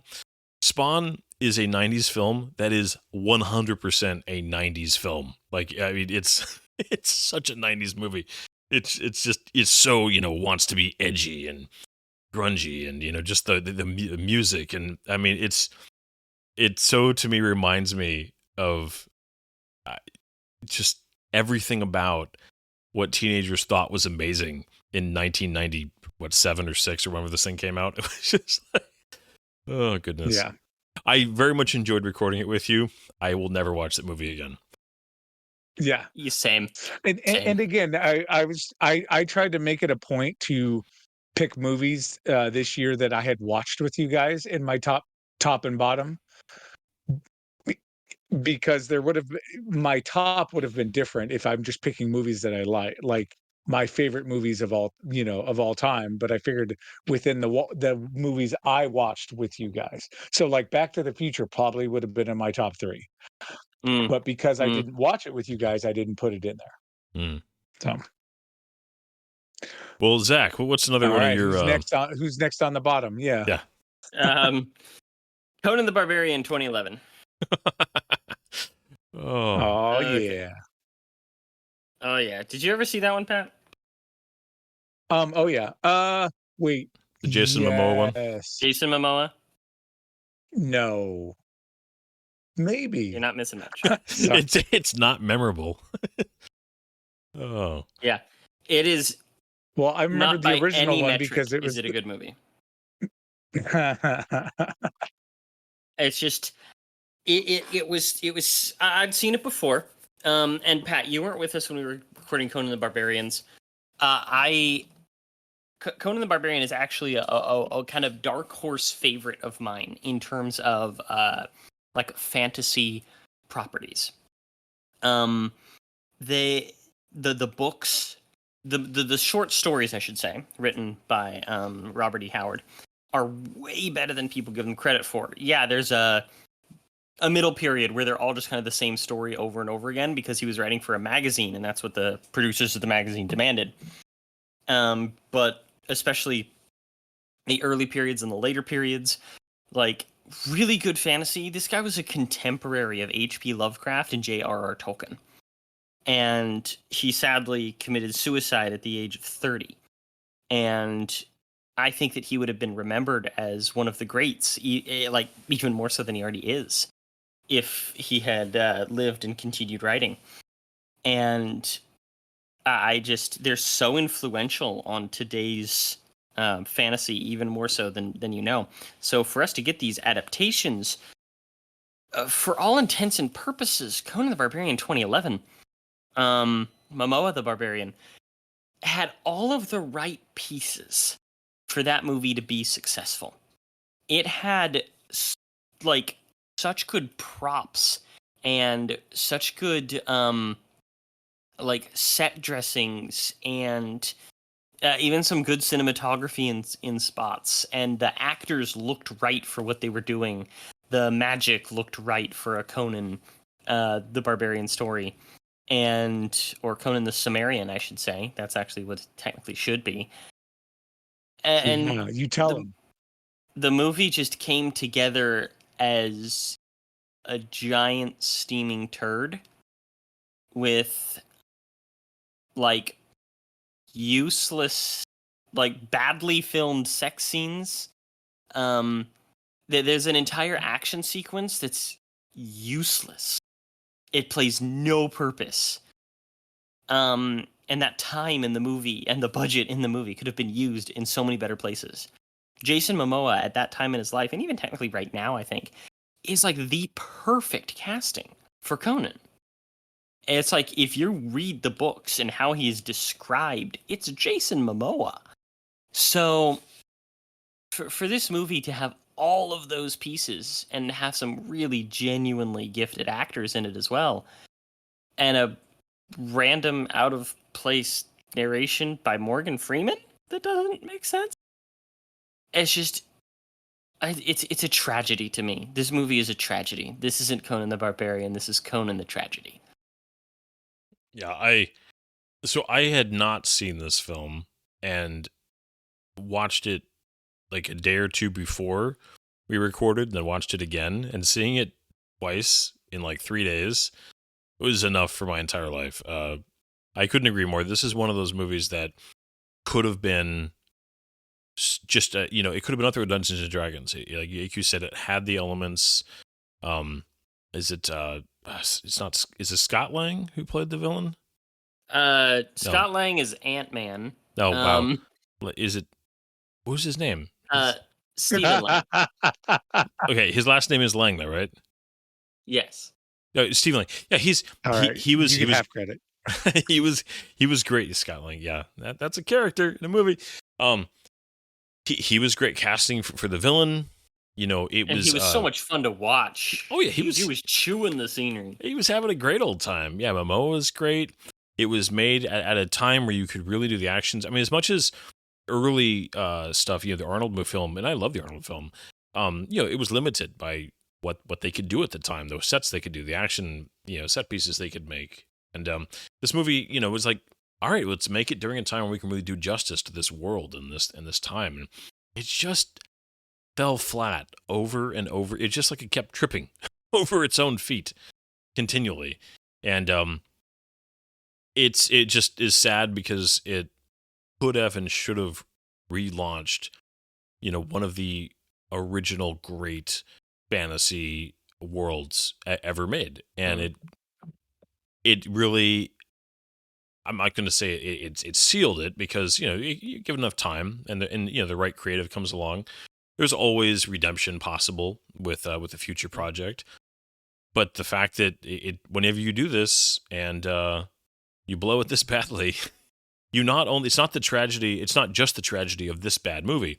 It's the fact that, once again, you've now made sure people with the finances to greenlight these type of projects will be hesitant to try it again until enough time goes by. And so it's not just the tragedy of this film, it's the tragedy of the fact that now it's going to sit on a shelf for another 10, 20 years before somebody tries again. And Conan the Barbarian as a franchise deserves better than that, for sure. It very much does. And I personally put this one's great faults solely at the feet of a amateur director that was overreaching. Yeah. So yeah. Then there's more to that story, but I won't go into it today. I'll just say that if you want to see some decent action and be mildly entertained, if you don't care about storyline, fine, go see this movie. But it's just, I can't condone it in any other way. All right. Well, am I next or is Pat next? Oh no, you just okay. I think I'm next. The other one, and I know this hurt Zach a little bit, but I put this on my list, is Warcraft. I know this movie definitely has redeeming qualities for a lot of people, and you were excited to talk about it with me, and this movie just did not connect with me. I played the first two games, and I did play the third one at least partially. Never got into the the MMORPG version of the game. Didn't know any of the lore. I mean, this to me, like, Warcraft was the exact opposite of what Dungeons and Dragons did, because I knew way more about Warcraft than I did about D&D, and D&D was so much more than Warcraft was for me in terms of just, it was, being enjoyable, having memorable characters, having interesting worlds to come up with. I mean, Warcraft, technically impressive. I mean, the orcs look great. A lot of the design work is very cool, but it's just ultimately, it's not objectively like some kind of awful, terrible film, but it also fell well short of being a fantastic fantasy movie, which, based on its setting and the budget that it had and all those things, it should have been. It's one of those movies where I feel like it doesn't have a lot of excuses. Not that there wasn't legitimate things happening behind the scenes that made this movie struggle, but as we've talked about, there are Back to the Future is a great example. We could talk about many examples, but like, there's an example of movies that have very troubled productions can still turn out to be amazing. Some of the greatest movies ever made had some just awful behind the scenes drama and problems. And so I kind of hesitate to ever use that as too much of an excuse as to why a movie wasn't good. And I think that Warcraft is just a very to me. And even though there are worse movies that we watched this year, this one really stood out to me as a movie that I just didn't connect with at all. And I'm sorry. No, don't apologize, because you are absolutely right. I personally think that Warcraft is better than most people give it credit for. But you can't really escape the fact that there are so many things about it that are not what they should be. And it, similar to Conan the Barbarian, this one just makes me sad. Everything with the orcs is fantastic, the acting, the character development, but on the other hand, everything with the humans, because the whole conflict is orcs versus humans. The human side is dull. It doesn't look good. Everything's too shiny, almost plasticky in terms of the armor. Well, what was the woman's name that was the middle? Verona. Such a miss of a character in a film. Just sorry. Oh, you have no idea, because that was going to be one of the things I was going to hit in just a second here. Garona, because I read some of the books, I played the games and all this stuff. Garona is a heavy hitter. She's a main player, and she is a badass assassin chick who is, half orc, half Draenei. So she appears a little bit more human, and she's used as kind of a go-between for the humans and the orcs and all this stuff. And they make this like sad, weepy, weak, like such a miss. I don't know if they were trying to avoid being just like Gamora from Guardians of the Galaxy because her name's Garona and she's green, but she is pathetic in this movie, where she is a total badass in all of the other lore. And I bad movie, bad movie. I mean to say, and it so takes away from so many of the other fantastic things about the movie. Is the poor decisions they made concerning Garona. On that note, Pat, have you seen this film? Have you seen Warcraft? Yes, I saw it one time, and I don't remember being very impressed with it. I did play the real-time strategy game. I did play the MMO, but that didn't matter because the movie was all over the place anyway, and yeah, it didn't really matter. I remember the feeling of watching it going, "Oh, I'm looking forward to seeing so and so or so and so," and then being like, "Well, they didn't use them. Well, that's dumb." You know? So, yeah,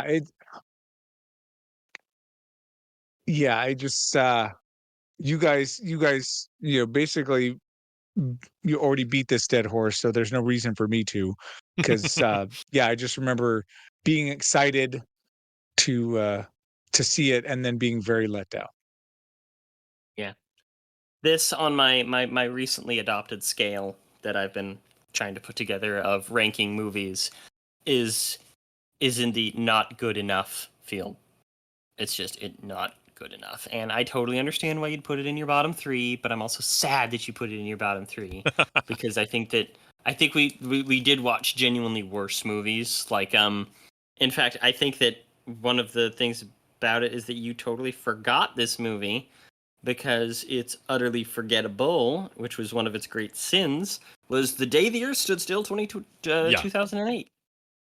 Yeah. I'm like, come on, man. Warcraft is better than that. I don't know, man. No, you're probably right. But again, I think that Warcraft to me isn't forgettable. It's just I didn't enjoy it. Yeah, you're right. I honestly, I mean, I looked through our list before I made my list, but this stood out to me worse. And we talked about this earlier in this episode, but expectations are a real part of how this works, and I genuinely feel bad because I know that you were excited to do this movie, and I don't regret at all watching it with you. No. I was excited because I think it'd be fun to talk about this massive miss of a movie. Yeah, that also had some good things to it. Yeah, and it really did. I will fully agree. Like I said already, but I'll say it again. The orc stuff was good. The CGI with the orcs was genuinely good. The characters that actually had some real, I didn't feel anything for any character in this movie except for a couple of the orcs. So, it is there was genuine. You can tell there was real talent in this, behind this film. It's a shame that it couldn't come together. And yeah, it's one of those that video game movies are hard. It has been illustrated over and over and over again in the history of films. It's they tend to do better in miniseries, as we're just starting to discover in the last few years. But yeah, this movie it stood out as something that I just didn't like. But I was looking here, so I think we've overlapped on our top 3. I have the only one that's left that I do really want to talk about, and that is the original Superman the movie. So this is like growing up. This is like second only to Wrath of Khan for me. And I still genuinely will defend this movie as one that holds up. That is so influential to comic book films to this day. There are directors and guys like James Gunn who will still he's making the new Superman movie that still talk about this film and how influential it was. And Richard Donner, who directed this, is a legend. And Christopher Reeves, the only other actor who to me is even close to the same like conversation for perfect casting for a comic book character is probably Robert Downey Jr. And Christopher Reeve was just he was Superman. He still is Superman. And there's been some other great Superman. I don't want to take away. I love Henry Cavill. I don't love the movies so much, but I love him as the character.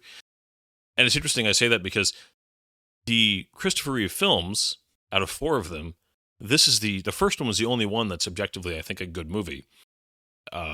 So you can absolutely have, I don't know why this is with Superman, you can have these great casting decisions and just the movies don't hold up to what they brought to it as an actor. But this film was just, it was hopeful, it was optimistic, it was inspiring. The John Williams score is just, I mean, I think of it, I mean, like, Star Wars, Indiana Jones, and Superman, and John Williams has written a lot of other amazing music, but those are just like the holy trinity of themes for me, from John Williams. And it just, everything about this movie, I talked about it during the episode. I love Gene Hackman as an actor. I didn't love his Lex Luthor. Terrible Lex Luthor. But the parts about this movie that were good were so good to me that I just don't really care about the bad parts because it worked, and it was just, and I mean, this is just like Wrath of Khan. I'm not capable of being unbiased about this film. I watched this movie. I don't have a first memory of this movie. This was just a movie that just existed in my life. Growing up, it was inspiring at a level that is, it's almost hard to quantify, because when I think of heroes, I not only think of Superman, I think of Christopher Reeve specifically. And just as a young boy, looking at his portrayal and thinking that's what a hero is, that's what a good man is, that's what somebody who has power and uses it the right way is. I mean, there's just so many things in those categories that just to me were that this movie exemplified, and I love it. I adore it, and I almost, that trumps all the technical aspects. There's a lot of really interesting behind the scenes and how they did flight and how they made they got this made, and there's the history in film. But to me, what makes this, they hung a teenager from a crane and made him run alongside a train. yeah. But it's just the legacy the film has and the impact to me personally are what elevate this to a level where there are plenty of other movies that are objectively better films. Many other films that we watched this year that are objectively better films than this movie. But this will always be near the top of my list. Oh, absolutely. Just absolutely. And I don't think that it's bad in any way to, I guess you're not underselling it or overselling it, I should say. I think that this genuinely is one of the best movies that we had this year, and it's such a classic to the point of where even today it is being celebrated. Christopher Reeve is being celebrated. So much of Superman as a character came out of this movie, and I didn't have nostalgia for it because my parents, they liked this one, but they didn't like the other ones very much. I think that my dad wasn't a big fan of this one, so we didn't really watch it growing up. I didn't see it a lot. But I have come to love it, and a lot of that is your influence. Aw, well, thank you. What are your, yeah, you didn't record this one with us, Pat, but I'm not sure I've ever heard you talk about this movie with me. That's true. There's a reason for that. I think I've seen it maybe once. DC sucks. So I'm just kidding. Oh, hot take. Wow. Hey, you ready? Oh, wow. Oh, that made me feel so good. I don't mean it at all, but no, I just didn't grow up watching these movies, so there's no nostalgia there. I am not anywhere near as big of a comic book you know, Marvel, DC guy as you guys are. Um, yeah, I mean, I knew of these. Like I said, I've seen this movie maybe once, and it was a long time ago. It might have been on TV. It's been that long, like, on network TV. So I probably didn't get any of the good stuff either. So um, I'm a bad friend. No, I you're didn't know fine. that how much this movie meant to you, Brian. I just hope that you can find it in your heart to forgive me. No, no, it's Uh, totally fine, my friend. It's yeah. it's interesting though because this was a big movie when we were both growing up. I mean, we're only a few years apart, and Yeah. it is funny um, Yeah. to think about. But at the same time, no, this is. I think this is one of those films that I would, anybody who's like kind of, wants to get into comic book films and wants to see the history of comic book films, and specifically, anybody who's interested in Superman or, just his histories of, I mean, obviously this is a must watch. But it's not one that I like. A cinephile that really wants like film, I would be like, let's watch Wrath of Khan. Let's talk about it from just a pure in a bubble. It's so Superman isn't quite at that level for me. It's very, that's what I mean. Like it's a good film. It's a very good film. But my own personal experience with it is what definitely takes it to the level it lands for me. And I fully understand that. And I'm not ashamed of that at all. And that's a perfectly valid reason, I know. But it's also not a movie that I would fight with anybody like, no, you have to watch this and you have to love it. And if you don't love it, what's wrong with you type of a thing. Okay, that's fair. Yeah, very fair. So I did a quick look, and I think we only have 2 movies left to talk about. And I'm dreading this And part, they're both but Star Trek go ahead. movies. And they're yeah, Brian, are you ready? Are you prepared for this? Zach and I are about to crap on a couple of your Star Trek movies. I know. I'm mentally prepared for this. Go ahead. Let's get the worst one out of the way first. I believe that's where I step in. Yeah. We'll save yours for the last one, Zach. Pat. I mean, yeah. Yes. All right. My third movie on the lowest ranked of the year is Star Trek V: The Final Frontier. It sucks. It's just like I love Star Trek. Tell me more. So, okay, I have this thing, all right, where I accept that there's gonna be bad stuff. I grew up watching Star Trek. I came into Stargate later, but I love it very, very much. I remember watching Smallville and things growing up when my parents would not be home because they otherwise wouldn't let me because it was too mature for me or just bad in some spots. And, recent Star Wars people have had trouble with. And you've had a number of people swear off the entire franchise because of it, which I understand. But I myself am like, I grew up with Star Trek, so sometimes you're just gonna have a pile of shit.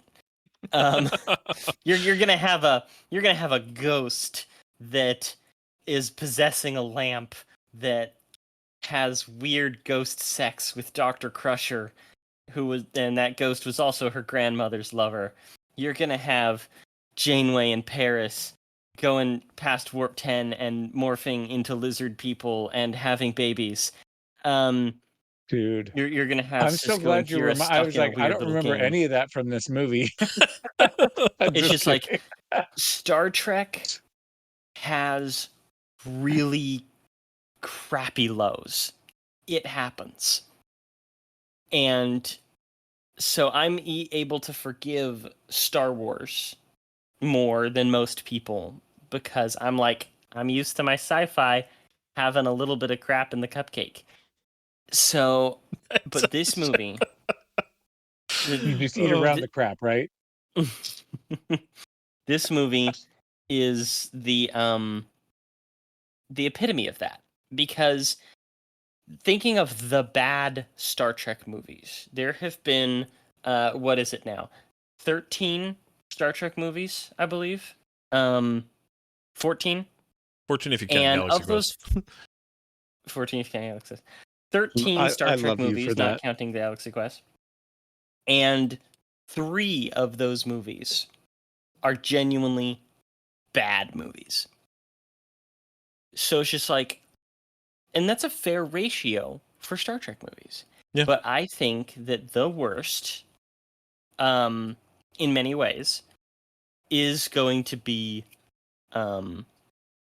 is The Final Frontier. Because The Final Frontier has a couple of moments that are really good. But where you can sit there and talk about Star Trek Nemesis and Star Trek Into Darkness, you can still watch those movies and sit there and go, oh, the action was good, the music was good, the sound design, the ships, things like that. Like Star Trek Into Darkness, you can sit there and say that's actually a genuinely good sci-fi action adventure movie. It's an atrocious Star Trek. Star Trek Nemesis is like just a mediocre 2-parter episode of Star Trek. Other than a good space the Final battle. Frontier, yeah, the Final Frontier is just bad.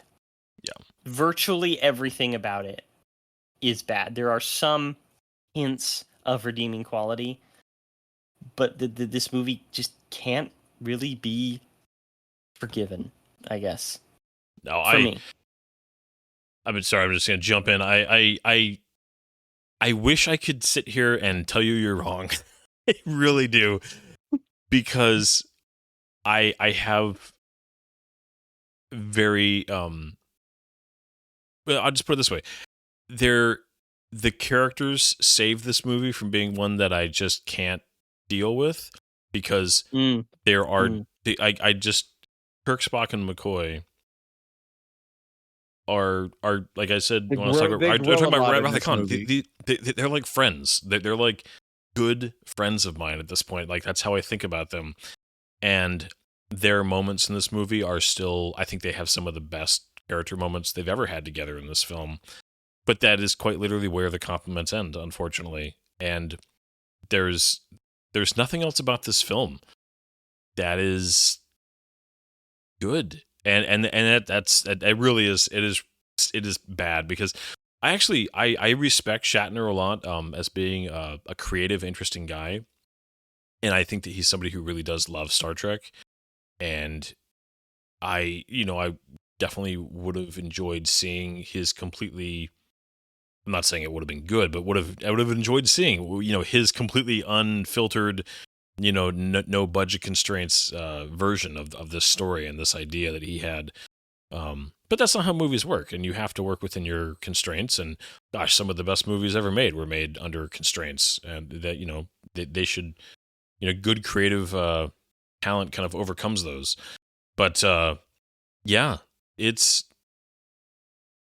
always hard for me, because I have very strong feelings about the Kelvin movies, which we'll get to at some point.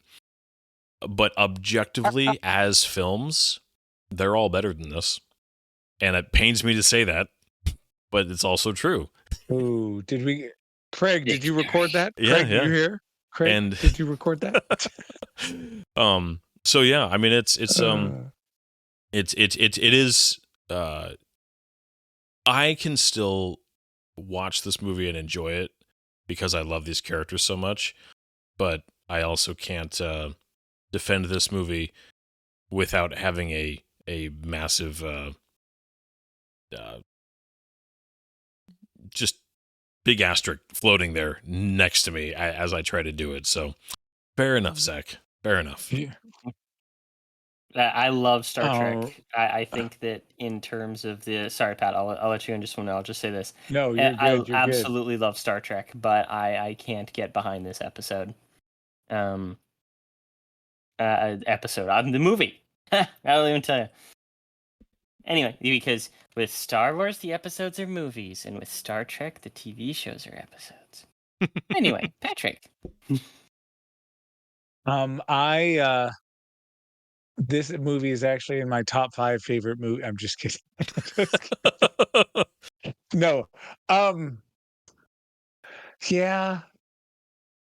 Gosh, Brian and I have such similar positions for a lot of things. It's very similar to this one. I guess the one thing, I guess my one caveat and my one kind of takeaway from this, um, and Zach, you sort of talked about it about like, oh, all the weirdness of Star Trek, and the bad movies make the good ones worth it. I'm just saying, I mean, don't get me wrong, Return of the Jedi and Empire Strikes Back were really good before, but after the sequel trilogy, they might as well be the best movies ever made. So, Mm-hmm.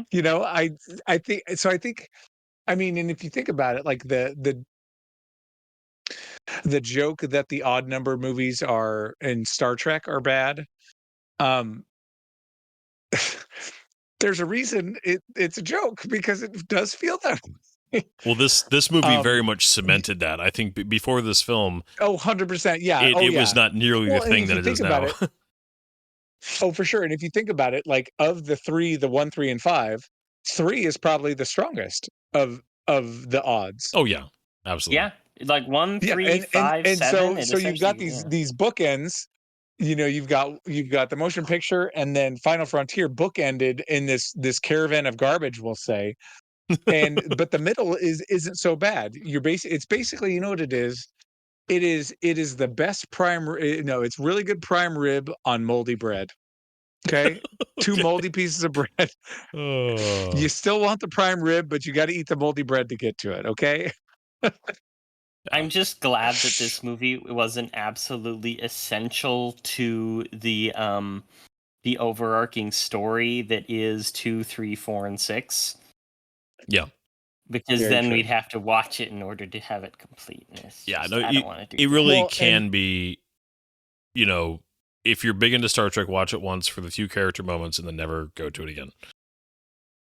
Well, and there's something to be said about that. If it was actually a better film, it might be more required, but because it's sort of a throwaway, it's easy to throw away. Yeah. Mhm. So, Mhm. well, continuing on the theme of Yeah. Star Trek, what do you want to say, Pat? What do Let's you want to go. hurt me now? Oh, star. I know, right? Do you need to take a drink break real No, no. quick? Have Well, have the some thing is vodka or that something? No, no. I can't really defend 5, but I will defend the next thing you're going to say. Uh, Again, I have one thing to add, and I don't think I realized it until recently. For the most part, aside from Wrath of Khan, I think I tried to make sure my bad movies weren't your guys' bad movies, so we didn't double up because we do have some similar opinions in the group. So I think that's why 1 ended up there and not 5. And I Mm. put Spawn on there, so I need to get some credit for Yes, you do but, get credit. okay, good. But, I guess just kind of my one challenge with Star Trek and it's tough because I didn't review it in a vacuum, the motion picture. I reviewed it, um, you know, it with in the same box that I view Wrath of Khan, so it's not really fair.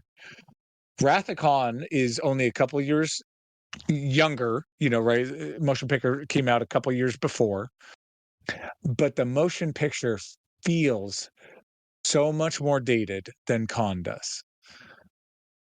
And we know the technology wasn't that much better, but it just feels, I mean, so I guess I liken the motion picture like this. When you're making pancakes, the first pancake is always the goofy one because you're figuring it out and you're getting your pan set up to make the good ones.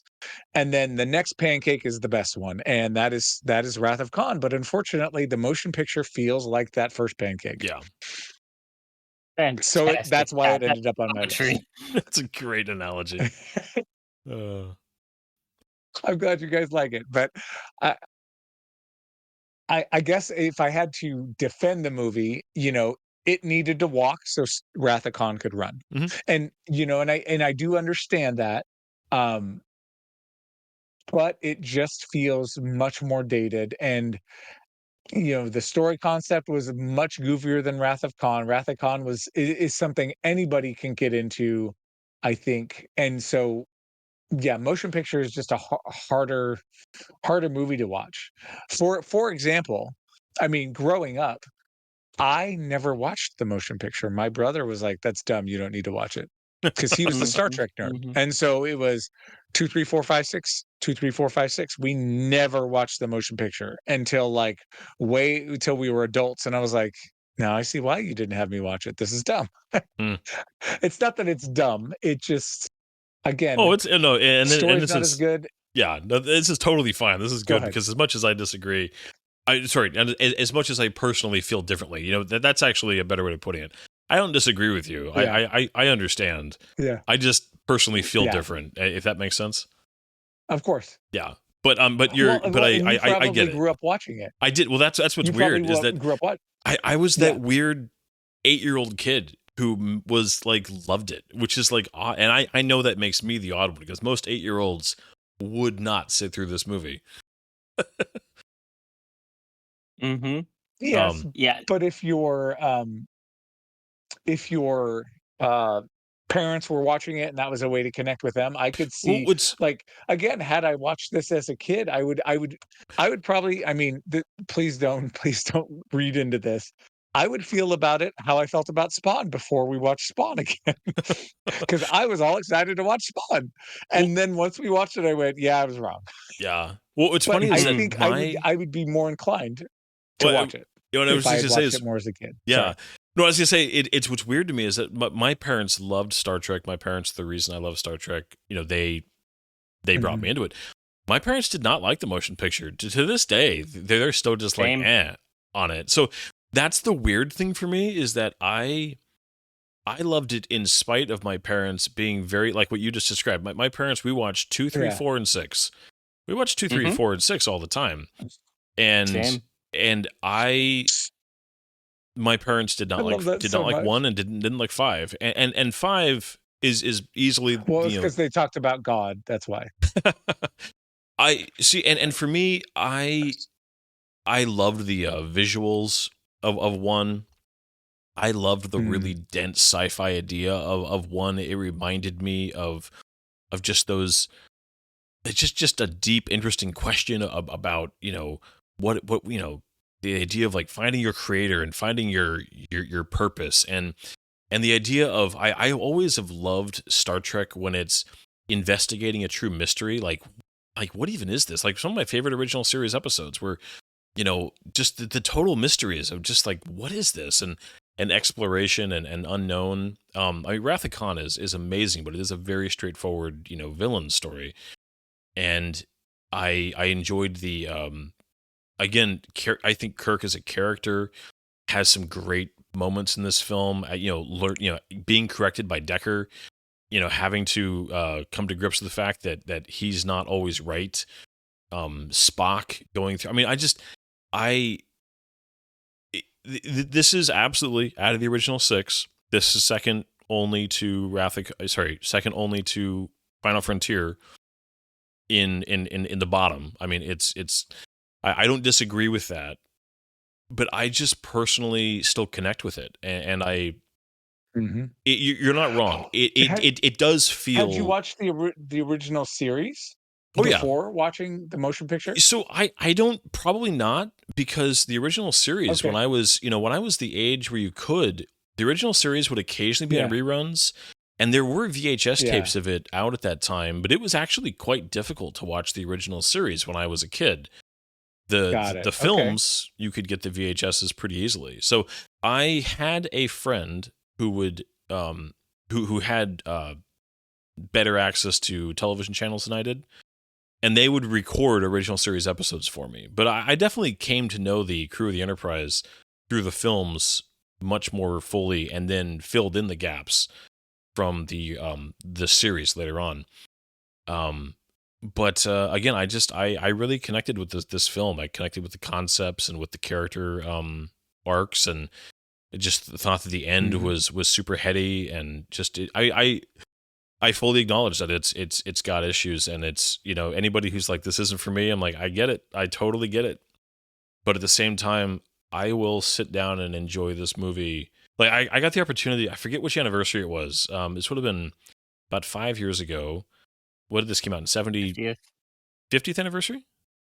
Okay. Oh well, the 50th anniversary of Star Trek as a whole, but so when was? But this movie was made in what, 79? 79. Okay, so this would have been, I guess, the 45th. This would have been like around. Yeah, this would have been 2019, so the 40th anniversary, right?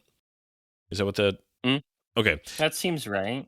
Yeah, but I mean, it was one of the big anniversaries, and this was released in theaters, and it was the big, updated special effects that they, the version we watched, and I had never seen it in theaters before, and I went and I got to watch it, and I like paid to go see this like on a, an XD or whatever it is, just not quite IMAX, but like a really premium theater, and I just freaking loved it. I was just like, I was at so engaged in a movie that I had seen dozens of times.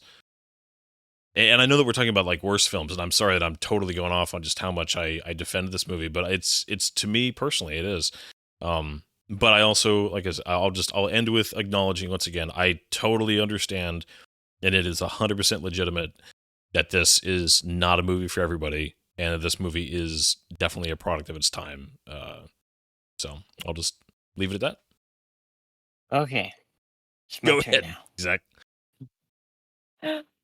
You're totally right in the fact that this one introduces an absolutely fantastic science fiction concept, and that's its one really great strength, is the science fiction concept.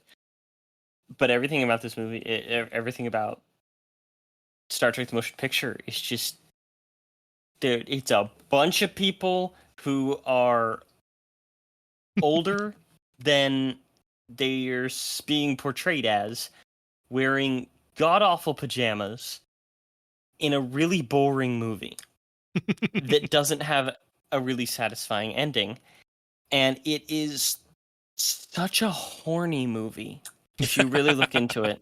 Yes, it is. And then and that's partially colored by the fact that I have read excerpts from the novelization of the motion picture that was written by Gene Roddenberry himself, who was so horny. And so I have some bias there, but I can't objectively sit there and call it a good movie, but it has more to it than the other bad Star Trek movies. When you're thinking of 3, of 5, of Generations, Nemesis, Insurrection, all that stuff, some of those have some interesting science fiction ideas sprinkled inside of them that never come to its full opportunity to explore. This one does, but it is like, it's explored so blandly and so ugly that it belongs in it's not out of place in the bottom 3. Oh. But all right, we're going a little long, yeah, so we should probably move past this. Well, okay, so the last thing we did want to talk about is just memorable episodes. So I'm gonna indulge just a tiny bit here and just talking about this podcast again. And I know people who have been listening over the year have heard this multiple times, but recording this has been just a godsend, I think, for for myself. Hopefully for you guys. Just we've been friends for a long time, and doing this together has just been so much fun. And just as some people that are listening to this hopefully know, I live up in Oregon at the time. Zach and Pat both live down in California, even though we all grew up, in the same general area. And I miss my friends dearly, and this is a way to connect on a regular basis. I joke that because we're all adults now, we have to schedule time to hang out, because if we don't, it'll never happen. And so ultimately, this is a way to schedule time to hang out, do something that we always enjoyed doing, which is, seeing movies together and talking about them and getting into nerd conversations. And so just the act of recording this podcast has been huge for me. But there was one episode in particular, and I think we all picked this one, didn't we? That we was did, yeah. Extra special. Yeah. So if anybody here listened to the episode where we recorded our commentary for Star Trek IV: The Voyage Home, that was the one episode where I was down visiting in California, and we got to record that episode all in person, because we typically record these over Discord, but we all got to sit together, enjoy a meal, and then sit back and watch one of the best Star Trek movies, and just talk about it and enjoy it. spend the time afterwards, continue to discuss it while watching Zach's screensaver, which was all the Enterprises rotate through, and just that was not only a fun episode, that was just a great night with you guys. So very good memory for me. I'll let you guys chime in. Very much same. Having everybody in the same room, I think that it not only was just super good fun, but it also genuinely made the podcast itself better. Agreed. Jinx. Yeah. I mean, when we first started really hanging out, we were playing games together two, 3 times a week at least, and getting into all sorts of shenanigans. And so this has been a good opportunity to, like Brian said, kind of schedule time to get together and talk about stuff we love, and reminisce, because what our listeners probably don't realize, usually what happens is we start the recording and then end up talking 30 minutes about something completely unrelated, and then we go, oh yeah, we need to talk about a podcast, we need to talk about that, we need to start the movie, we got to go. So yeah, it's there's a structure to it, but it's more for us. I know it's more about just the ability to get together and chat. So it's been fun, and I've looking at the watch list and the schedule for next year. We got some good stuff coming up too. Some good movies we'll be able to discuss for sure. Oh yes, very excited. Yeah, and we are gonna be hopefully bringing some. I mean, we are watching some of the greats next year, and also some of the that's gonna be fun to talk about because of how awful it is. So I will not let the bad movies go unwatched. Those are fun. Good. But it's been awesome. Thank you so much, you guys, for doing this with me for a whole year. Looking forward to next year. Thank you, anybody listening that tunes in. We appreciate it, and please let us know if you have any comments, thoughts, any suggestions. We would love to hear if there's some specific films that you guys are hoping we watch at some point. If we do see those, we will definitely take them into consideration. And any closing thoughts from you guys? Movie's good. Friendship good. Yeah. I guess my final thought would be, we all grew up together, but we all had just a little different flavor to each of our kind of critiques or opinions on movies. And so I guess my recommendation to everybody is you can enjoy whatever you want, and who cares what anyone says. Amen to that. Well said. All right. Well, with that, have a good night, everybody. Good night, everybody. Good night. There's doors and corners, kid. If you don't clear the room, if you don't come in slow,